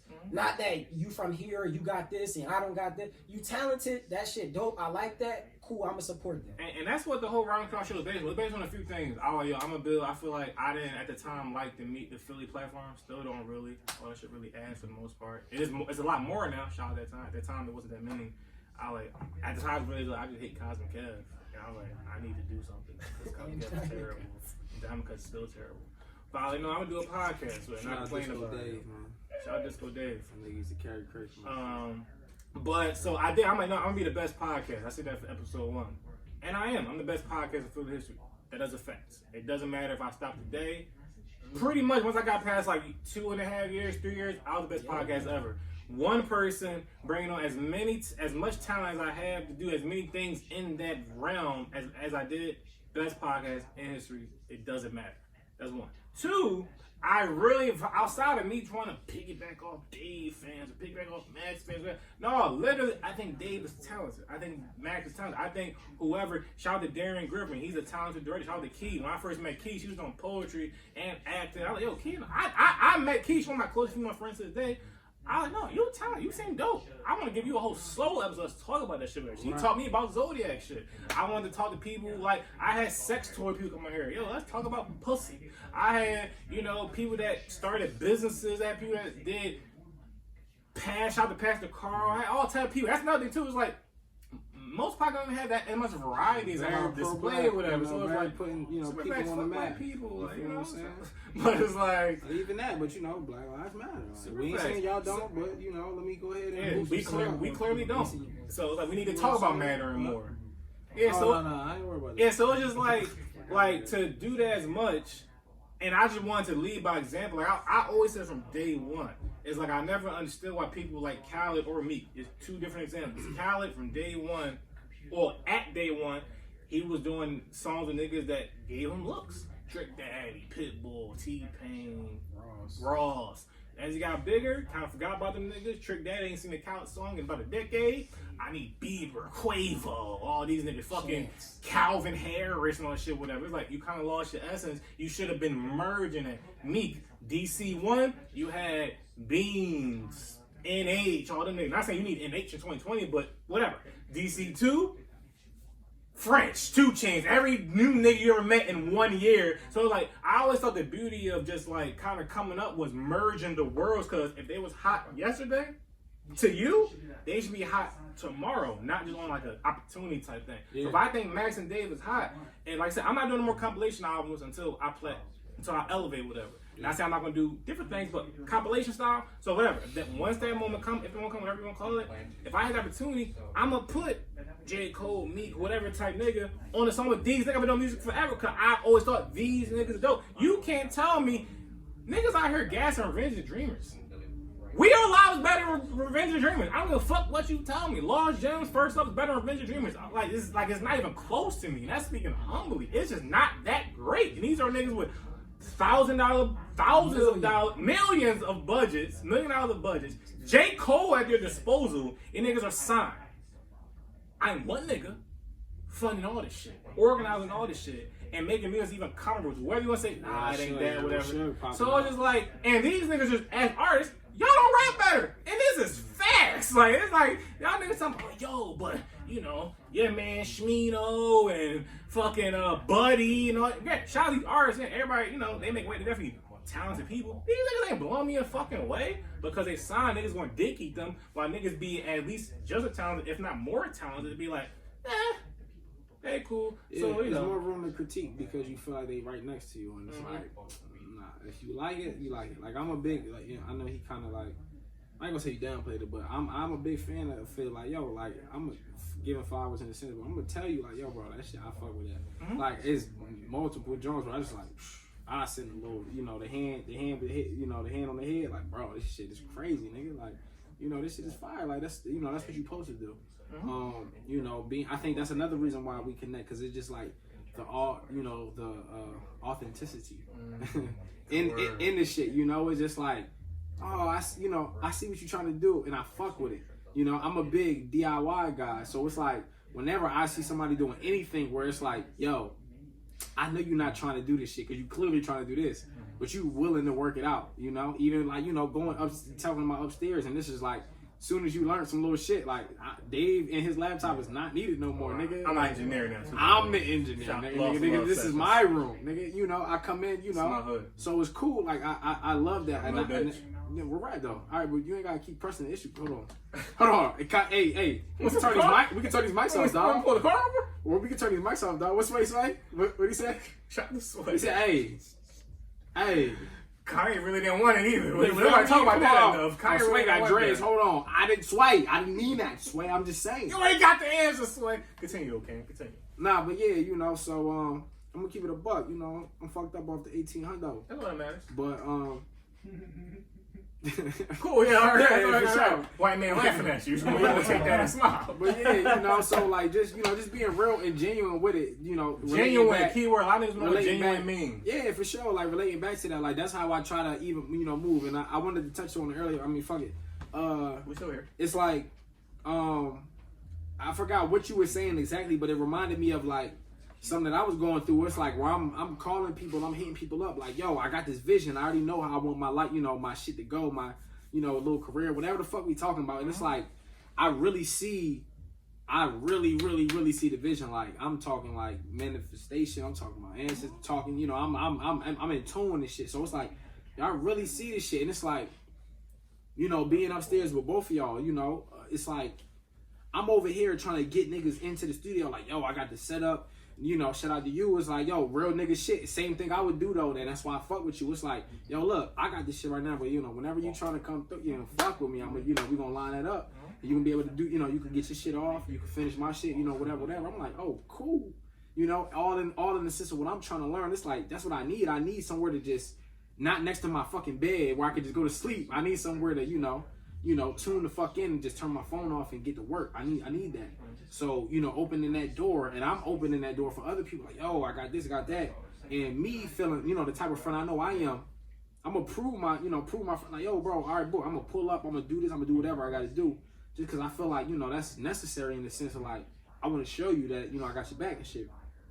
To not receiving or not really getting responses, like, when I'm like, yo, I got this opportunity, and us as artists, nigga, like, I'm very humble with like how I move, but I also like I gotta take a step outside of myself and give myself credit. I think I move in like a very diligent way, even though I might be like my sense a little bit like, you know, slow with it. I still move very, very diligently. And it's like, all right, I'm trying to make shit happen and it's just not connecting. And in that sense, I'm like, yo, okay, the vision that I have with the specific people that I have in mind, because I know and I've always had this in mind, isn't working. But you're in the studio with two niggas that's saying the exact same thing that you're saying. They want to learn this shit. They want to get good with this shit. They want to figure it out. We talking about all the same shit. Okay, wow. Okay, world. Okay, universe. What I think, you know, I'm trying to push my shit on it. And it's like, yo, relax. You are in the exact setting that you wanted. You didn't ask specifically for who you wanted. You had an idea of it, but you didn't ask, nigga. Mm-hmm. You feel me? So we gave you what you wanted. You just didn't ask for it. So I'm looking at it, and it was one situation where we was in there, and I give a lot of credit to Max too. It's like just certain shit where like well, I don't know if you want to start talking about the album yet, but like shit to like when you was, you know, rap. This nigga faded, cuz. But shit when he was singing on the hook, and I'm like, nigga, that shit ass, nigga, that shit ain't hot. Like it's just late night, you know. I'm like, ew, that shit trash. But that's me, and you know, nothing to you, obviously. But it's like me knowing how I am. I just went through this shit with my homies. I'm like, yo, if I wrote it, I'm singing that shit, nigga. Like I'm very like, you know, territorial about my shit. Like I'm like, yo, I did this shit, nigga. I need all my effort shown on this joint. Yeah, it's like, your scope. Yeah, and it's like, you know, open, you know, something I want to get into, which is songwriting one day. You know, niggas open the door. It's like, oh, nigga, I been knew what a reference was, but I never did no singer references. So I'm like, oh, this is, you know, this is a reference.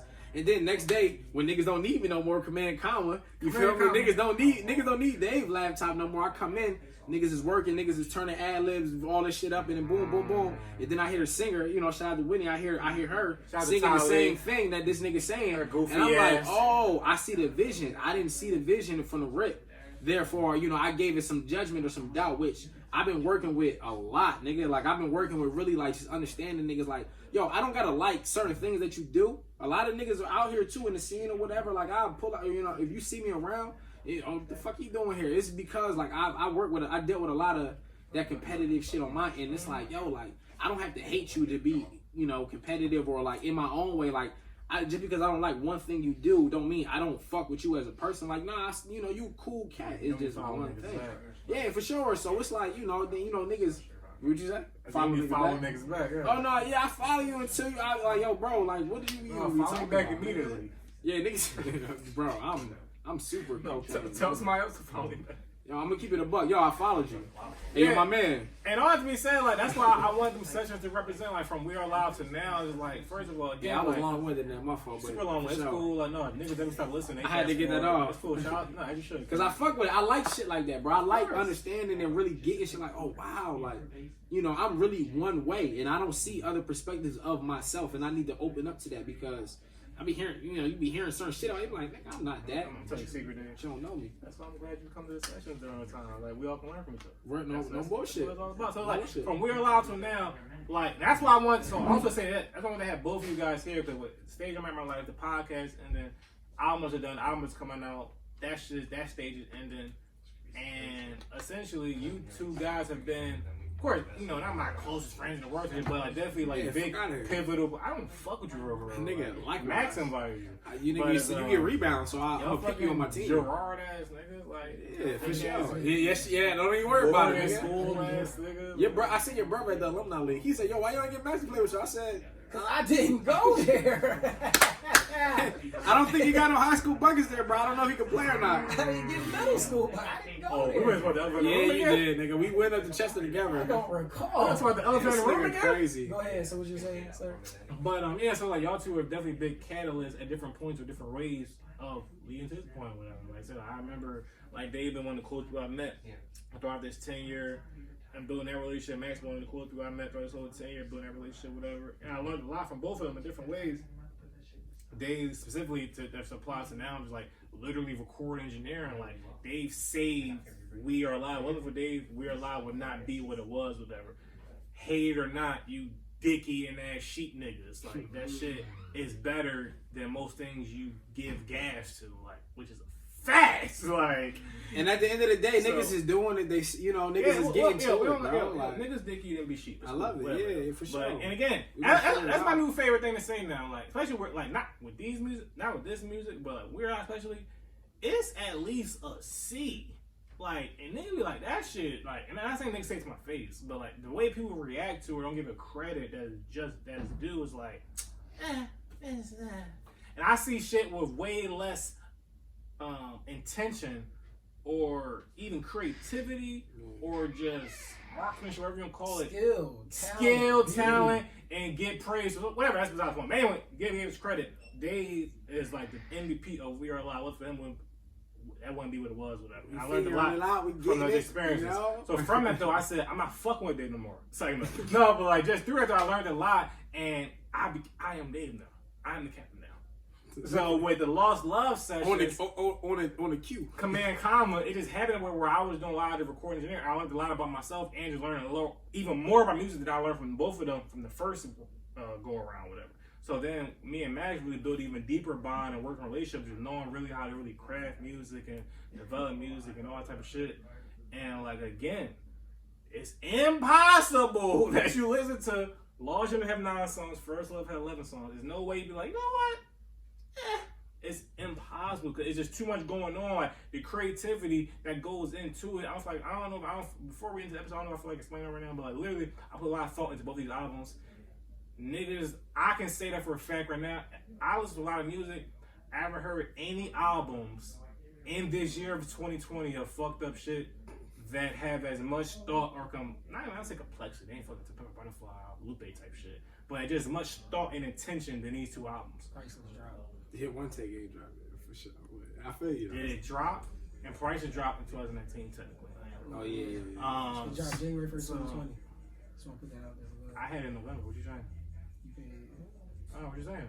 All right, I feel it. Cool. Can't help it. I'm not a businessman. I'm a business man. Let me my business. Damn. Nigga, so you can sell $100 album because you don't got $100. You don't got 100 followers. You can't sell. They say you can sell $100 album because you don't got 100 followers on Twitter. They said I don't have 100 fans because I don't have 100 followers. Even deeper. But even more ignorant. Just to put that out there, Priceless is everywhere. Max Ali, my album January 1st, 2020. We pre-sold it in November. Starting November, $101.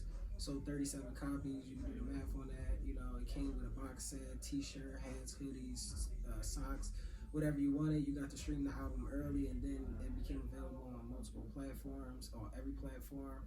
A lot of people reviewed it, said it was a really good album. I'm not going to say it's great. I'm just going to say nobody said it was bad. So it was good.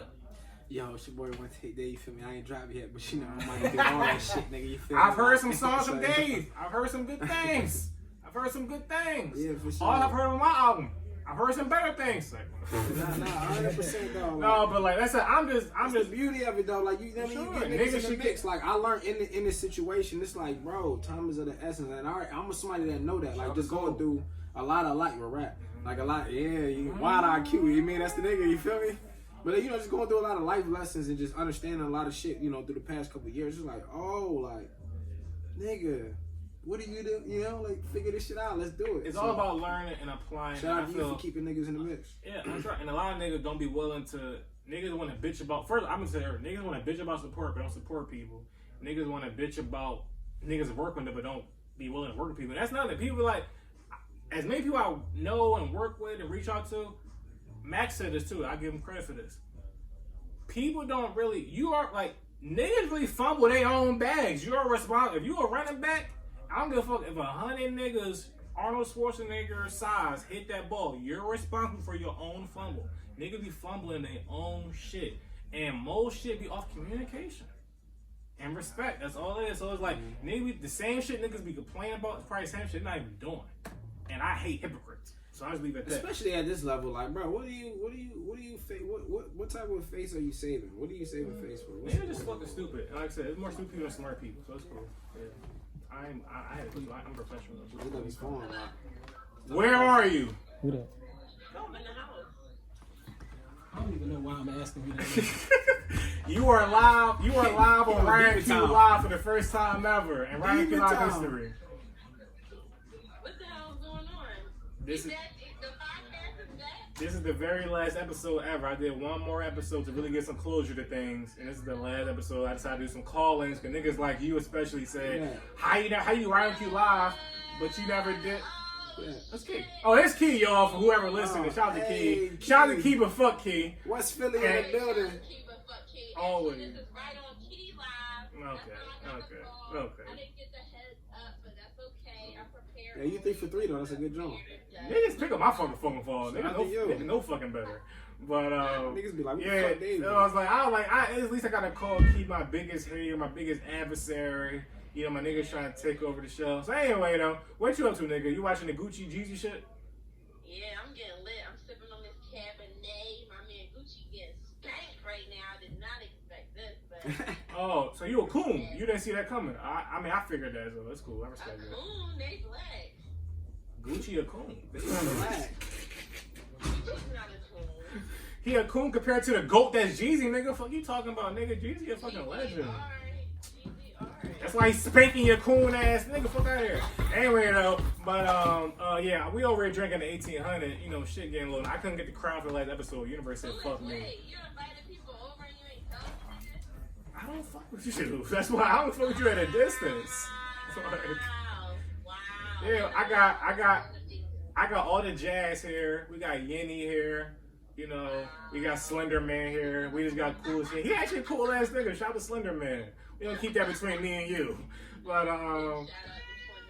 yeah, so anyway, real quick before I get out of here, if I hang up on you, what is any lasting thoughts of RightonQuelive, your experiences? Like I already gave you some slight flowers. They were dead though, straight from the garden.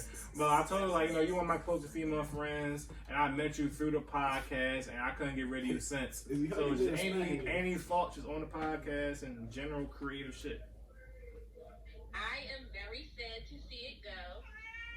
RightonQuelive was actually like my introduction to podcasts. I didn't really know what a podcast was. I didn't listen to podcasts. Didn't have, well, I guess the app come on your phone, but I never used it. Yeah, niggas never use that joke. Facts. Yeah. So that was like my first time being introduced to podcasts. My first interview on a podcast. And I have to say that I think it was I don't listen to many, but I don't give a fuck. It's still the best podcast that I ever listened to. Thank you, man. Because it was raw, it was real. You put people on, you introduced me to a lot of people, not physically, but just especially in the city or surrounding cities or whatever, creatives that are in the city that I had no idea things that they were doing. And it was nice to see that. You know, you brought knowledge, you brought entertainment, you brought hella shade.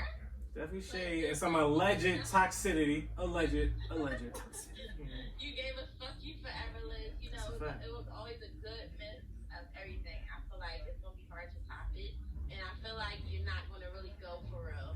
But everybody I've called has said this. Niggas on the show that said it. My mom, my pastor earlier, my therapist, the nigga that gave me a ticket earlier. Nobody believed me. Yeah, like the Queen said it. Queen and them, you ain't going. Oh, you better make me super obsessive. Now I can't even release this episode. You talking about Queen and them, Lord. This whole shit better get deleted. But alright, cool. Yeah, so, you know, I appreciate you. I love you. You know, I gave you that little sentimental message a couple months ago. Whatever. Shout out to all people. I love you too. Shout out to the fans. Shout out Queen. Shout out Mama. Shout out Miss Lee. Why you gotta shout out that other person? Well, you shout out Queen and Lena. Why you give it the other person? You put my business on the street. You know, I got a haircut today. I got bitches on deck. Why are you coming? Oh God. Goodbye. Alright, see you. Saturday. We about to fuck shit up like that. I literally canceled the party. Go home, Yo. Go work shit though? You did? I ain't text you? No. I mean, Wow, for real, you didn't even tell me. I bought it to you. Alright. I'm on the loop. Yo. Wow. Niggas Okay. gonna show up. It's another Niggas group gonna chat. show up with a turkey breast. Like, Nigga text Max like, yo, y'all. He just said he brought it up no, to me. he did. I was like, so what you want me to bring on Saturday? I don't know what to make. He was like, yeah, actually, we're gonna cancel it. I was like, all right, cool, because I didn't know what to bring. He's like, yeah, I thought I sent it to you yesterday. I'm like, this nigga did not say it yesterday. I was gonna bring 2 of them $1.09 Fireball little bottles and shit. Like, yo, have at it. We drank 2 together? No, like, I was just gonna bring it for whoever wanted, but I gotta bring some. So we drank together. Oh, I mean, if you wanted to do that, yeah, for sure. Nigga, you don't bring shit. I drink. What's your favorite song from the Lost Love session, dude? Lost Love, you know me. I don't know which one. All right, guys. Do I need to remind you the songs you're on at least? Yeah, for sure. Cool. Got First Date. First Date. Self-directed. Self-directed. That's from First Love? I'm sorry. That's Lost my Love. album. You said Lost Love. See, niggas is crazy. No, you said it right. He didn't catch on. I didn't even say Lost Love just now. You said, what's your favorite session? What's your favorite songs from the Lost Love session? Okay, from He everything. didn't catch on. Yeah, God, exactly. I'm sorry, He didn't guys. catch on. I'm sorry, okay. I'm so used to the shit, niggas. Q&A shit. I'm gonna talk about Q&A shit. Wow, he was just on the same boat as me. I don't know. Well, He's yeah, so over to the let's other break it boat. down. I'm First Love. So you're on First Date. Oh, I'm before we get to that shit. Fuck United Masters. You try to support black. I ain't use you on this time. You try to support niggas that I support black businesses. Niggas do this. Niggas you try to fuck niggas. Trump was right. Sorry. I'm about to pay y'all niggas on Friday. No, fuck y'all. That nigga's fucking ass. Fucking everybody ever heard about Steve Star was right nigga, fucking rat ass, looking ass, bitch ass, fuck boy nigga, with a bum ass company, a bum ass service. You a bitch ass, pussy ass boy. I would smack shot your little ass man. That's why Puffy beat your ass with a fucking bottle. How you get beat up by Puffy? I had to conduct my own Puffy research. fight worse than me. You got beat up by Puffy. How could you hate me? How could you hate me? Didn't I pay my 24. dues? Shout out 24. I definitely pay my dues. Shout out more to than that. Sean. Niggas Y'all out here niggas is crazy crazy. my shit. But yeah, so it's just like United Masters. Hopefully my shit. I got 2 shit dropping tomorrow. We'll see. But United Masters some fucking nut ass coons. You know, I understand why white people doing something like, yeah, these damn naggers are lazy. Yeah, United Masters fucking they them niggas that be lazy. So fuck that service. But yeah, so you know, Lost Love rollout still happening. First Love should be dropping 12/4. Lost Gem should be dropping 12/11. As again, from this level, with this accessibility with these artists, I'm saying these albums comparable to niggas with $1 million budgets. And I'm saying they're better than most of those albums. Most y'all niggas are sheep. So y'all won't give us that much credit. I expect that. For niggas out there, shit not even comparable, I don't respect your opinion. Which is cool though, because it's all subjective. But you're literally wrong. Cool though. Cool. First date. We got First Trip. First Trip. We got. That might be I know it both of those on that joint. It might be it for that one. And then on Lost Gems, we got the encore, of course, the intro. Well, my favorites are going to be on Lost Gems more than the first. Really?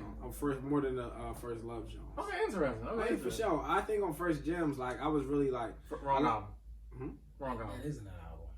I mean, we can do that next though. First Gems. Oh, Lost Gems. I'm sorry. I mean, you know, I'm fried. You said First Gems, Lost Love, same shit. Yeah, man. You had first for everything. I've been telling you that. Like, this is how I win. Lost Gems, yeah, a lot of those verses were just like, yeah, real quick, for the intro, for encore, I'm like, yo, I got this vision, right? Niggas talking about vision earlier. I'm like, yo, I think I want to chop up some of the verses, do some in and outs, have everyone on some kissing style type shit, do some 8 bar verses. They like, I got this 24 verse. Yup. Might be 32. Yep. And I'm just letting that shit. I'm letting the whole clip off. And if you don't want it, I'm taking it all off. You're not. It's gonna be intro for my album. I'm keeping it. Nah, real shit. That's one of my favorite verses on that joint. Like the one of the favorite verses I did for you. Period. Encore. Look out for that joint. Intro of Lost Gems. Just cause, yeah, you kind of, when did we start? When did you start wanting to work on this? On the album? When? Yeah. I want to start working on this in January of 2020. Right. So, and then what you said on that intro, like.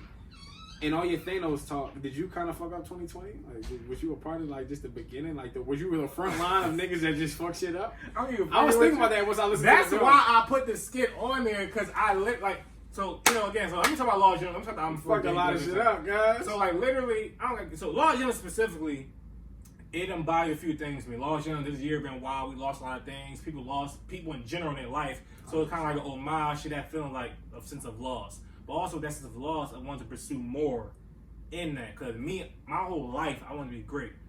I can't be mediocre. I never want to be mediocre. I never understood what mediocre meant. You're a failure to me personally. If I'm mediocre, I'm not built for that type of shit, whatever. So even when you have a sense of loss, when you're losing things and you try to figure shit out, I still want more. I know I need more for that shit.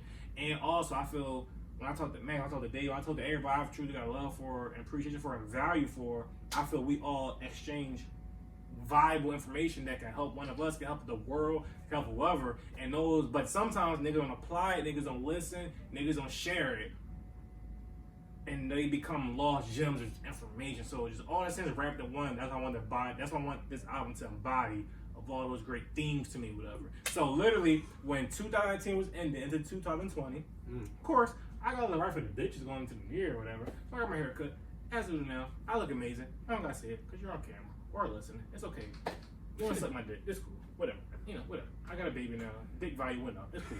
Tesla stock. Tesla dick. Tesla stock. But so I got my hair cut and I made an Instagram video, as I do kind of often. Follow me on Instagram or maybe Fleet these days on Twitter. I don't know. Do you even Fleet, bro? Now on Instagram, I ain't do the Instagram shit yet though. But whatever. Look at his Fleet, bro. You know, I get my haircut videos off because bitches be asking for it. It's not me. It's the bitches. Blame the bitches. But and I was like, yo, 2020. It's gonna be different, and little did I know how different that shit would be. And that's why I'm like, it's just perfect just because also what this year has taught me was the idea of I always been a person that thought about the future, but the not only think about the future or foresight, but plan for it and be ready for the future. Like you think about the future more than now. Some niggas think about the past more than anything. Some people niggas think about today and don't think about tomorrow. Niggas that's really about progression think about progress, which is in the future, niggas. So that's I want that thing. I wanted that skit to represent that because 2020. I thought that shit's gonna be about me on some regular everyday shit with bitches in my hair. That nigga said it was perfect. Yeah, and that shit literally. And no lie, I always go to I usually go to my man's family little small gathering for New Year's Eve every time. That night was just weird though. And when I left that night around like 3, 4 a.m., I was like, yo, this shit used to be kind of popping on the low and some family shit. This shit was kind of ass. This is not a good testament for the new year. And niggas ain't eat their beans at 12. Went downhill. Yeah, niggas ain't clean the house. Damn. Yeah, so facts. I ruined the year for sure. Shout out to Thanos. It's cool, man. I mean, I'm gonna still call you from time to time, make sure you cool. I respect. I'm gonna need it. 2021. I ain't doing no videos. So you got Encore, self-directed, 24. Shout out to you. That hook. We got. Yeah. Oh, yeah. All right. I just over here minding my business. Oh, yeah. Niggas is over here. Go ahead. And that's it though, right? Yeah, so are you asking me self-directed? I was saying, what's one of your favorite moments, favorite songs, throughout these Law Love sessions? I actually really, even more than We're Alive, I enjoyed these sessions of just like production and just learning and shit like that. And just people that came through. No, 100%. I mean, favorite verse would be the Encore joint, honestly. I really like that time, that moment when we was in there and the self-directed verse came because, you know, I would just, niggas was talking, you know, talking this shit, and I was just like, all right, fuck it, you know? And I was like, all right, I'm gonna accept the challenge. And usually, like with me, I'm not somebody that likes to just go off the cuff from the rip because it don't work out for me. Like if I'm playing ball and I'm talking shit, if I'm the one that's starting to talk shit, I'm gonna miss my shots and I'm gonna be upset and I'm gonna stop shooting. You know what I mean? I'm gonna figure out another way to, you know, help my team win or something. But like if somebody bringing that to me, then I'm like, oh yeah, this is what I needed. Now I can talk shit because I got a motivation because I'm not initiating it. I'm, you know, kind of following up. Yeah, I'm like, oh, nigga, this is what you asked, you know, for sure. So like, even with that, like, you know, we just on there bullshit. It wasn't nothing crazy, but it's just like, you know, niggas talking. And Zach, we still good on camera?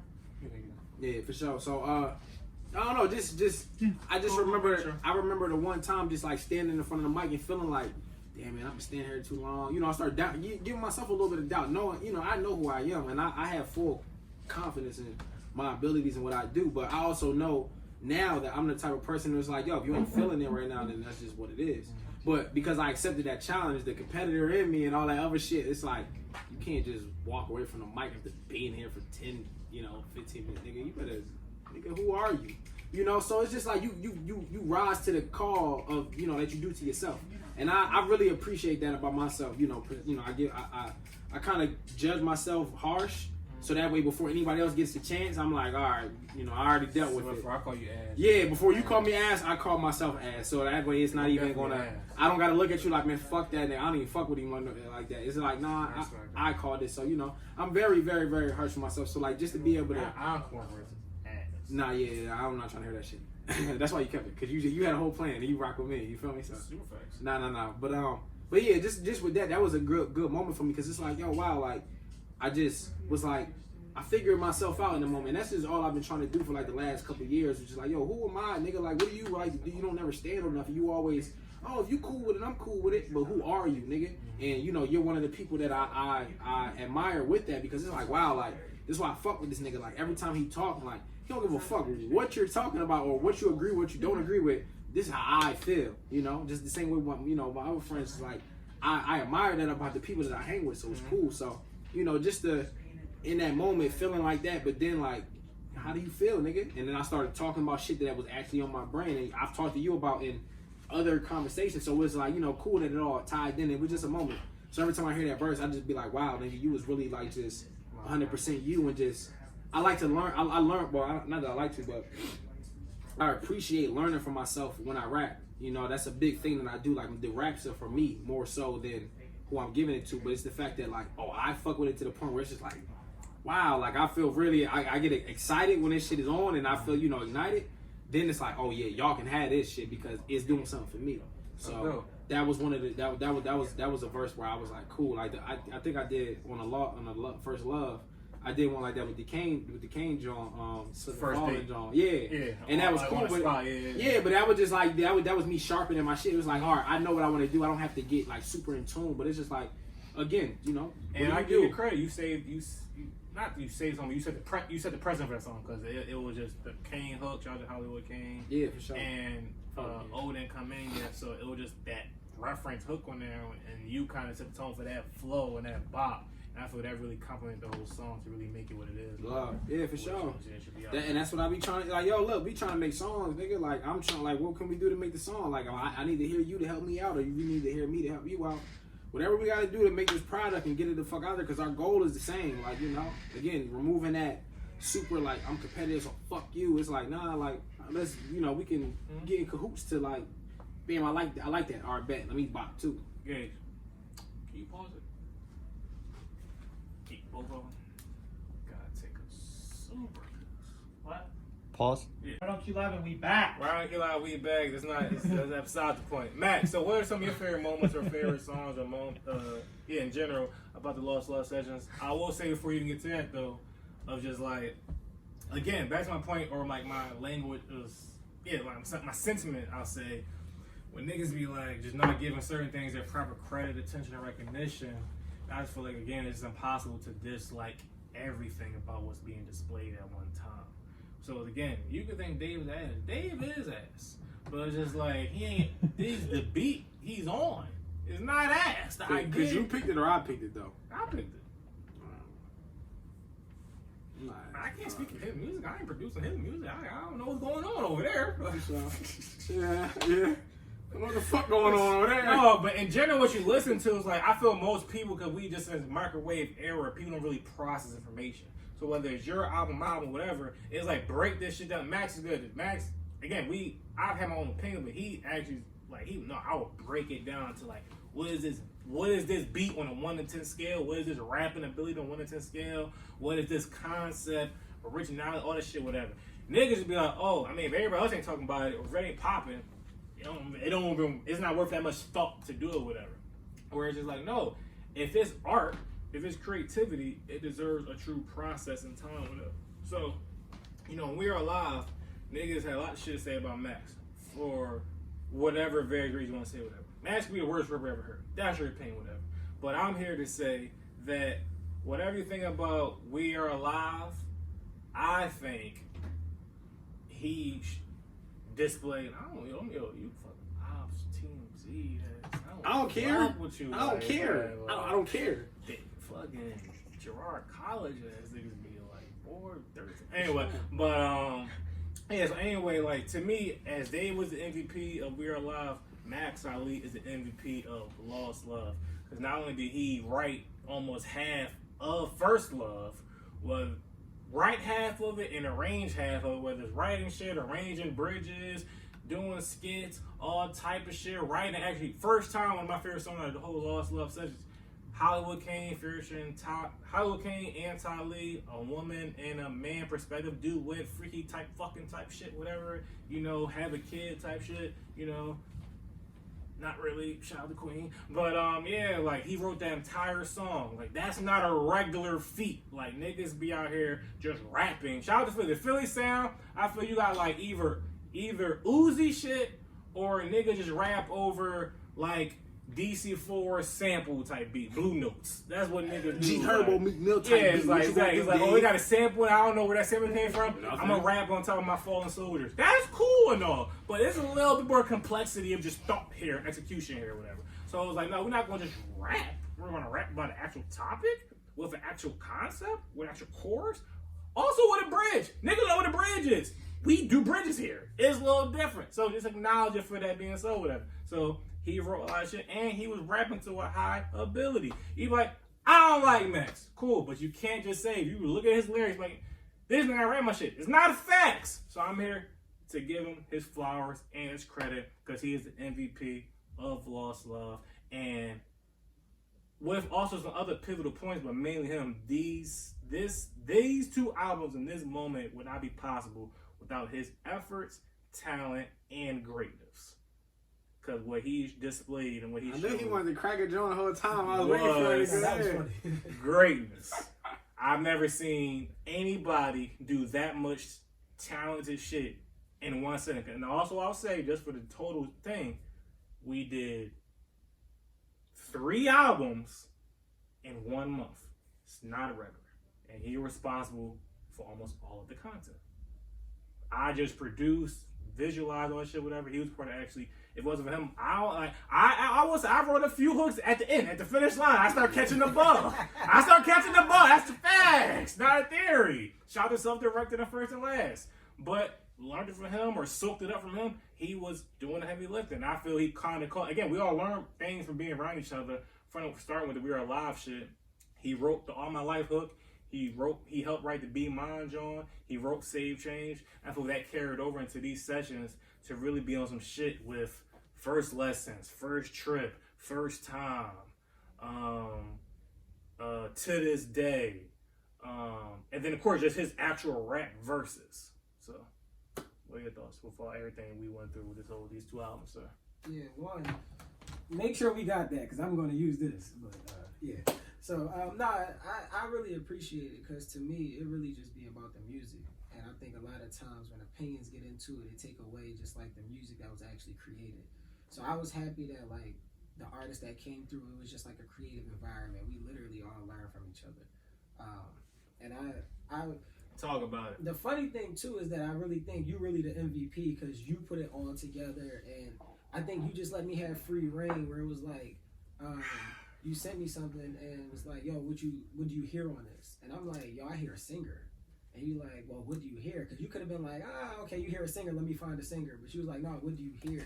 And you gave me like the free reign to just start like going with the vision that you had, kind of thing that I thought was dope.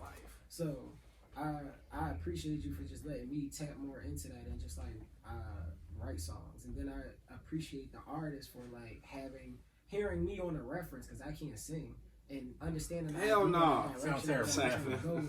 And really being open to it, not like, no, I need to write my own shit. Just more like, no, this shit dope. Let's put it together. Yeah. Cause that's how I am. Cause I'd be like, nigga, I'm cool. I'm gonna figure it out. This is definitely my top. No, I know, but I'm giving you, I'm showing you out on that. I know. Wait till after the show. For sure.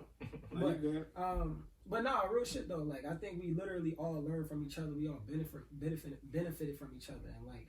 I say this to you because, like, in the studio, I be very, like, on everybody. Like, nah, that ain't it. Do it again. Or, nah, you could do it better. Or, nah, that verse could be better. And to me, I just really come from an iron sharpens iron. So it's not even from a hating place or I'm better than you. It's just more like, nah, I see you have more to tap into. Tap into that shit. You know what I'm saying? And to me, whether you get mad at me and tap into it or you just take my advice and tap into it, the object was to get the most out of your talent.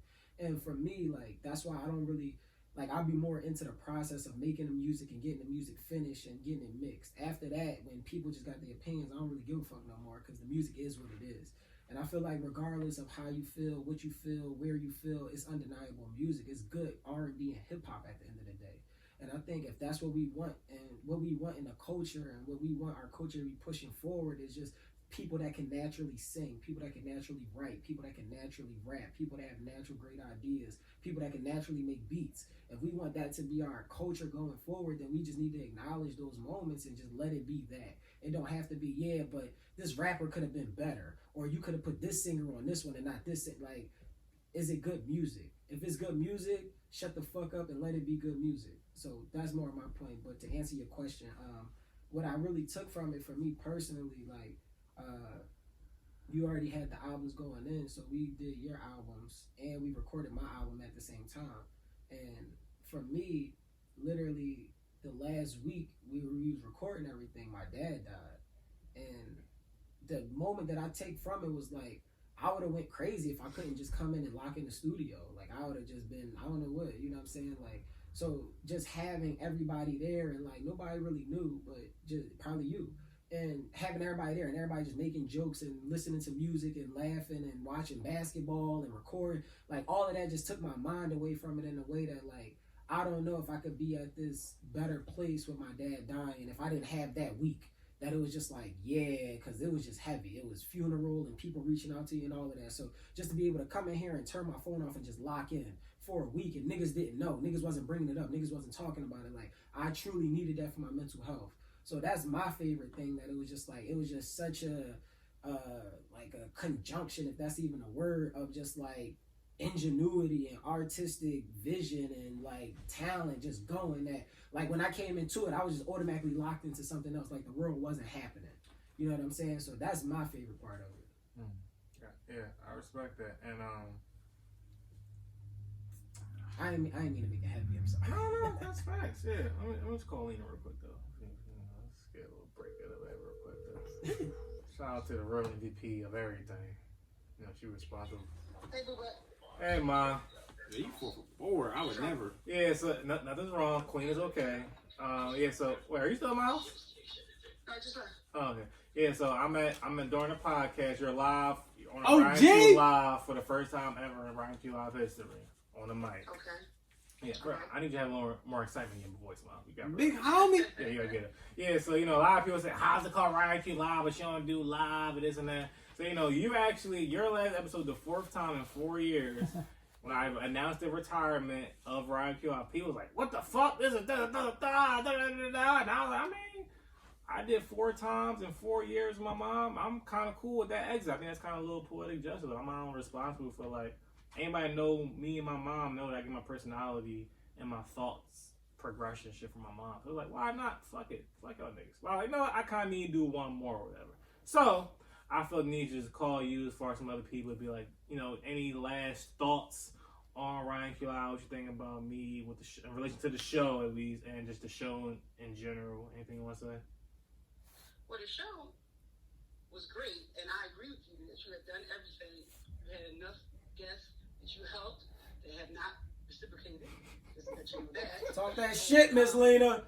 Whatever your list is my You did list. everything you had to do. No, Lena list really different. You don't want no Lena list. My list maybe one thing. Am I cool? Am I okay? So I think Definitely that fuck you with did an it. exceptional job, and I'm proud of you. And I think we could have ended on our show. We didn't need nobody else. Damn. Whoa. And your rival on here today too. I'm not the We rival. need him to follow me. What'd you say?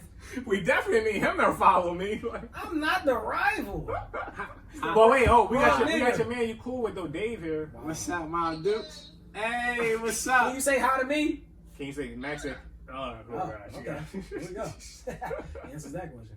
But yeah, so we just here reflecting, touching on some things, whatever. And I definitely agree with you, Mom. Again, and I wanted to tell, definitely reiterate also, if I hadn't said it already. Again, people don't have that much control over my emotions or thoughts. I'm not leaving this or leaving RightonQuelive the podcast because I am RightonQuelive. You are right on you guys. Exactly. So I'm not leaving this from a bitter, resentful place of fuck y'all niggas, y'all didn't treat me right. It's no, it's just time to elevate and graduate. Oh, you start crying. All right. You heard that? Voice crack. But yeah, so niggas don't be in 12th grade damn, I could have got, I could have got the 4.0, I got the 3.9. No, it's cool. We graduate. We're on to better things type shit. You need more things to show the world so you can go ahead and move on with your clear conscience. Yeah, exactly. How was Queen when you left? Shout out to my daughter Queen. My baby was excellent, of course. Okay. As soon as I gave it to her mother, she started. Yeah, I can see that. I had it under control the whole time. Yeah, I can see that. Makes sense actually. Yeah, deadbeat mom. That makes sense. Yeah. Losing Isaiah. Yeah. In the trash, you go. All right, man. I just wanted to call you real quick. So I'll talk to you later. All right, RightonQuelive. Bye. All right, love you. Appreciate it. Love you too. Yeah, and What also. was you saying, what? Yeah, I made you relax. Oh, my fault. I didn't even know I couldn't do First of all, it. that friend call was Dave mom. So. Wow. Yo! Personal. Yo! I'm gonna keep it a buck. Put these short mics up because I know how much they cost. So we're gonna move them out of the way. I know how much You feel me? I said, on second thought, I'm going to beat you with one and reimburse that. Wow. Oh, you want to talk about mamas. But yeah, so it's just end of the day, I'm excited just for a new chapter in my life, for the first time in 4 years to not have to worry about obligations that I can't. Cause another big thing I developed myself a good quick scale of approach to shit. If it ain't sensible, profitable, or compatible, it don't need to involve me. So it's just of course, I'm not the type of nigga that's like super fucking Donald Trump type shit. Like, logical. Yeah. Sure. Yeah, if like, yo, if it ain't about $1, nigga, I ain't fucking doing shit, nigga, ain't about to fucking. You ain't trying to make no money. Yeah, so it's cool, but like, no, but at the sense, it at least gotta be one or maybe most likely two of these three. Like, if it's profitable, we probably can knock off the other two. Possibly. Not always, though. But definitely, I'm at a place where it's like, no, like, instead of trying to reach out to like so many people on a constant basis, I rather only fuck with people that I actually are compatible with. Like, Dave isn't my best friend. We are compatible just on just. See, this is why I be having a problem, because I be like, yo, this nigga cute, my best friend, and he just like say it live on the mic, like, no, nigga, like. No, the thing that caught my best friend, my like, daughter. The thing that caught me. I knew you longer than her though, on some real shit. Like, when you put it that way, I'm gonna keep it a buck. Like, she fresh on. Yeah, she have a son. She can't even walk. She ain't put in no work. She ain't put in. She didn't even say a name. Yeah, I don't know. She gonna run if niggas try to jump. You're right. She gonna cry when she needs something. But I mean, I actually really she a nuisance, to be honest. She ain't really keep it a buck. You know, shout out to mama. Like, I'm gonna just end it right there because I got respect. You know, I mean, it's half. I can't just honest. Like the way she is kind of light. I thought it was him at first, but no, wait. She do got a beard. Yeah, I'm super relaxed. Super relaxed. My baby is hairy, but that is okay. Is that pause the podcast? I'll change her diaper for like maybe the 7th time. You know, niggas, we don't really be getting, I'm new. I ain't changed diaper my whole life. I said I ain't changed diaper till I have a baby. First time I really lift her up because she had a shit, so I had to really get her up, not just do the hair. I'm like, how the fuck you got hair on the small of your back? Like, you a teen wolf ass infant? I'm sorry, babe. I gave you the hairy gene. I'm sorry. But what you about to say on next? I was talking about this. I don't know. I'm about to say something about Dave talking about my short best friendship. My short term memory. Get the fuck on my Yeah, but nigga, I'm drunk. You nigga took a shot. One shot. Lost Gems. Yeah. Oh, just like saying that. Yeah. All right. No, I was picking my favorite song. Okay. To this day, that's a fact. Shout out to Biv. All my life I live to this day. Can I pick my favorite moments? Sure, let's go. All right, cool. Biv on To This Day is one of my favorite moments because it's a dope story to it. It's a dope story to it, right? So we had the To This Day beat with the skits on it. Biv was like, yo, I'm gonna rap on it. So Biv rap, we leave the studio. Q called me like, yo, I wrote a hook. I was like, you wrote a hook? He was like, yeah, like I wrote a hook. So I'm thinking like, you about to have some melody with it, all that. He said, I'm like, yo, what's the hook? He was like, I feel like we could say something like, we fight and we grind, but we still going. Where's my I was like, I follow. I was like, wait, huh? And he was like, yeah, like just something, we could say something like that and we could build off of it. And I didn't want to shut him down because, creative ingenuity, you just got to let it flow. Yeah, so I'm like, all right, so we get in the studio. So then I'm like, yo, what's the word you wanted to use? So then that's the official first hook that we wrote together on some Q&A shit. Shout out Q&A more to be in. And to me, the beauty of it was that Biv realized he could actually sing and hold a note. You know what I'm saying? And harmonize more so than sing, but like sing and harmonize and rap. And like he unlocked the talent within himself that was dope to see. Then Famous came through. His Save Change verse is one of my favorite verses. Just old verse on Save Change, one of my favorite verses too. Doing the Revolution song with me, that was one of my favorite moments. Who else did I really like? Dave on First Date. When Dave, because the ironic thing about it, Dave didn't want to do the verse. And Dave was kind of bullshitting doing the verse. And me and Q keep going back and forth. So you going to do this verse? But are you going to do the verse, though? The mic right there, you couldn't just do this verse. So Dave all right, let me just do it. And he pieced it together in such a genius way. All right, let me go back and do it. And he literally rapped it, recorded himself, chopped it, put the verse together all by himself while me and Q had a conversation. So we finished the conversation. He like, yeah, I think I'm done the verse. Like, oh shit. So that was just beautiful to see because that literally could have just not happened if we wouldn't have just pushed him. And that's the iron sharpens iron thing for me, where it's like he didn't want to do it. We kind of had to get on his nerves, and then he unlocked something in himself. And that's a Lost Gem type moment. And then another favorite thing was just Ty coming through and just singing on a bunch of different stuff and just unlocking her. Worked her ass like a slave. You better get your ass up there and sing. You definitely did. And her tapping into that singing and herself of like just, you know, Tali music coming soon. Yeah, for sure. More So I just think that was just dope. So like seeing how like everybody just took steps in progression and we just learned different things. Like, but yeah, to this day is one of my favorites. Save Change is one of my favorite. Revolution is one of my favorite. First Date is one of my favorite. First Time is one of my favorite. What's the Little Things is one of my favorite. First Makeup is one of my favorites. Shout out to you. I gave you again flowers today. Literally, how First Makeup came to be. He came because of course we were recording Supreme as Person Rhyme at the same time, and he like, yo, I got this song. I was working on some songs, whatever. And he had a melody to it and a beat, and I was like, all right, that's something there, whatever. Then he just laid a reference for it. I was like, all right, there's something there. I think Biv, shout out to Biv again. He can just add something to it. And I just thought he could just do some backgrounds and we just see what we got. This nigga started just doing all type of shit. I was like, oh, this is a song now. And a lot of people didn't hear it. They go, oh, this is like a fire interlude. I'm like, I want to be like a fire interlude. I'm naturally an obsessive volume person. Like, no, I want 4 verses, 3 hooks, a bridge, and a breakdown. No, these sessions. 3 minutes. Yeah, these sessions would made me naturally, no, let's just let go and be like, no, less is more. Let's really maximize what we have organically, whatever. So when he did his I kept his reference on there. Biv came on, did all this type of shit. Naturally him. We didn't coach nothing out of him. He did there, and that's what First Makeup is, whatever. And I was like, yo, Max. I had to hang him over the balcony. I said, this is my song now. Fuck your album. That's how we got First Makeup to be, whatever. It was called Little Things. Now it's called First Makeup. Little Things, whatever. It's pretty much what happened. Yeah, literally. But let's see a Biv pick up. Going 5 for 5, Dave? Sure. I've never called Biv in my life. I definitely don't like calling niggas randomly. This is super gravity. Super gravity. But you know, Biv is super nice. Super nice hype guy. 2 rings already. 2 rings already. Let's see though. You know, he be with his bitches. Said Q. I was about to hurt my feelings. He want me to read you the verse? No number. It hurts. I forced. It wasn't in the plan. You called the light skin. Oh, it hurts. You called the light skin nigga. Oh, he gonna text me back. Yo, what he say? I'm gonna call you back, right bro. All right. And he coming back with no hard feelings. Why you saying it in big voice? To this day. But yeah, so shout out to Biv though. I just wanted to call and give him his flowers in person. Like, no, literally again, Max, he's the MVP, but like later on some 6-man shit, defensive player of the year.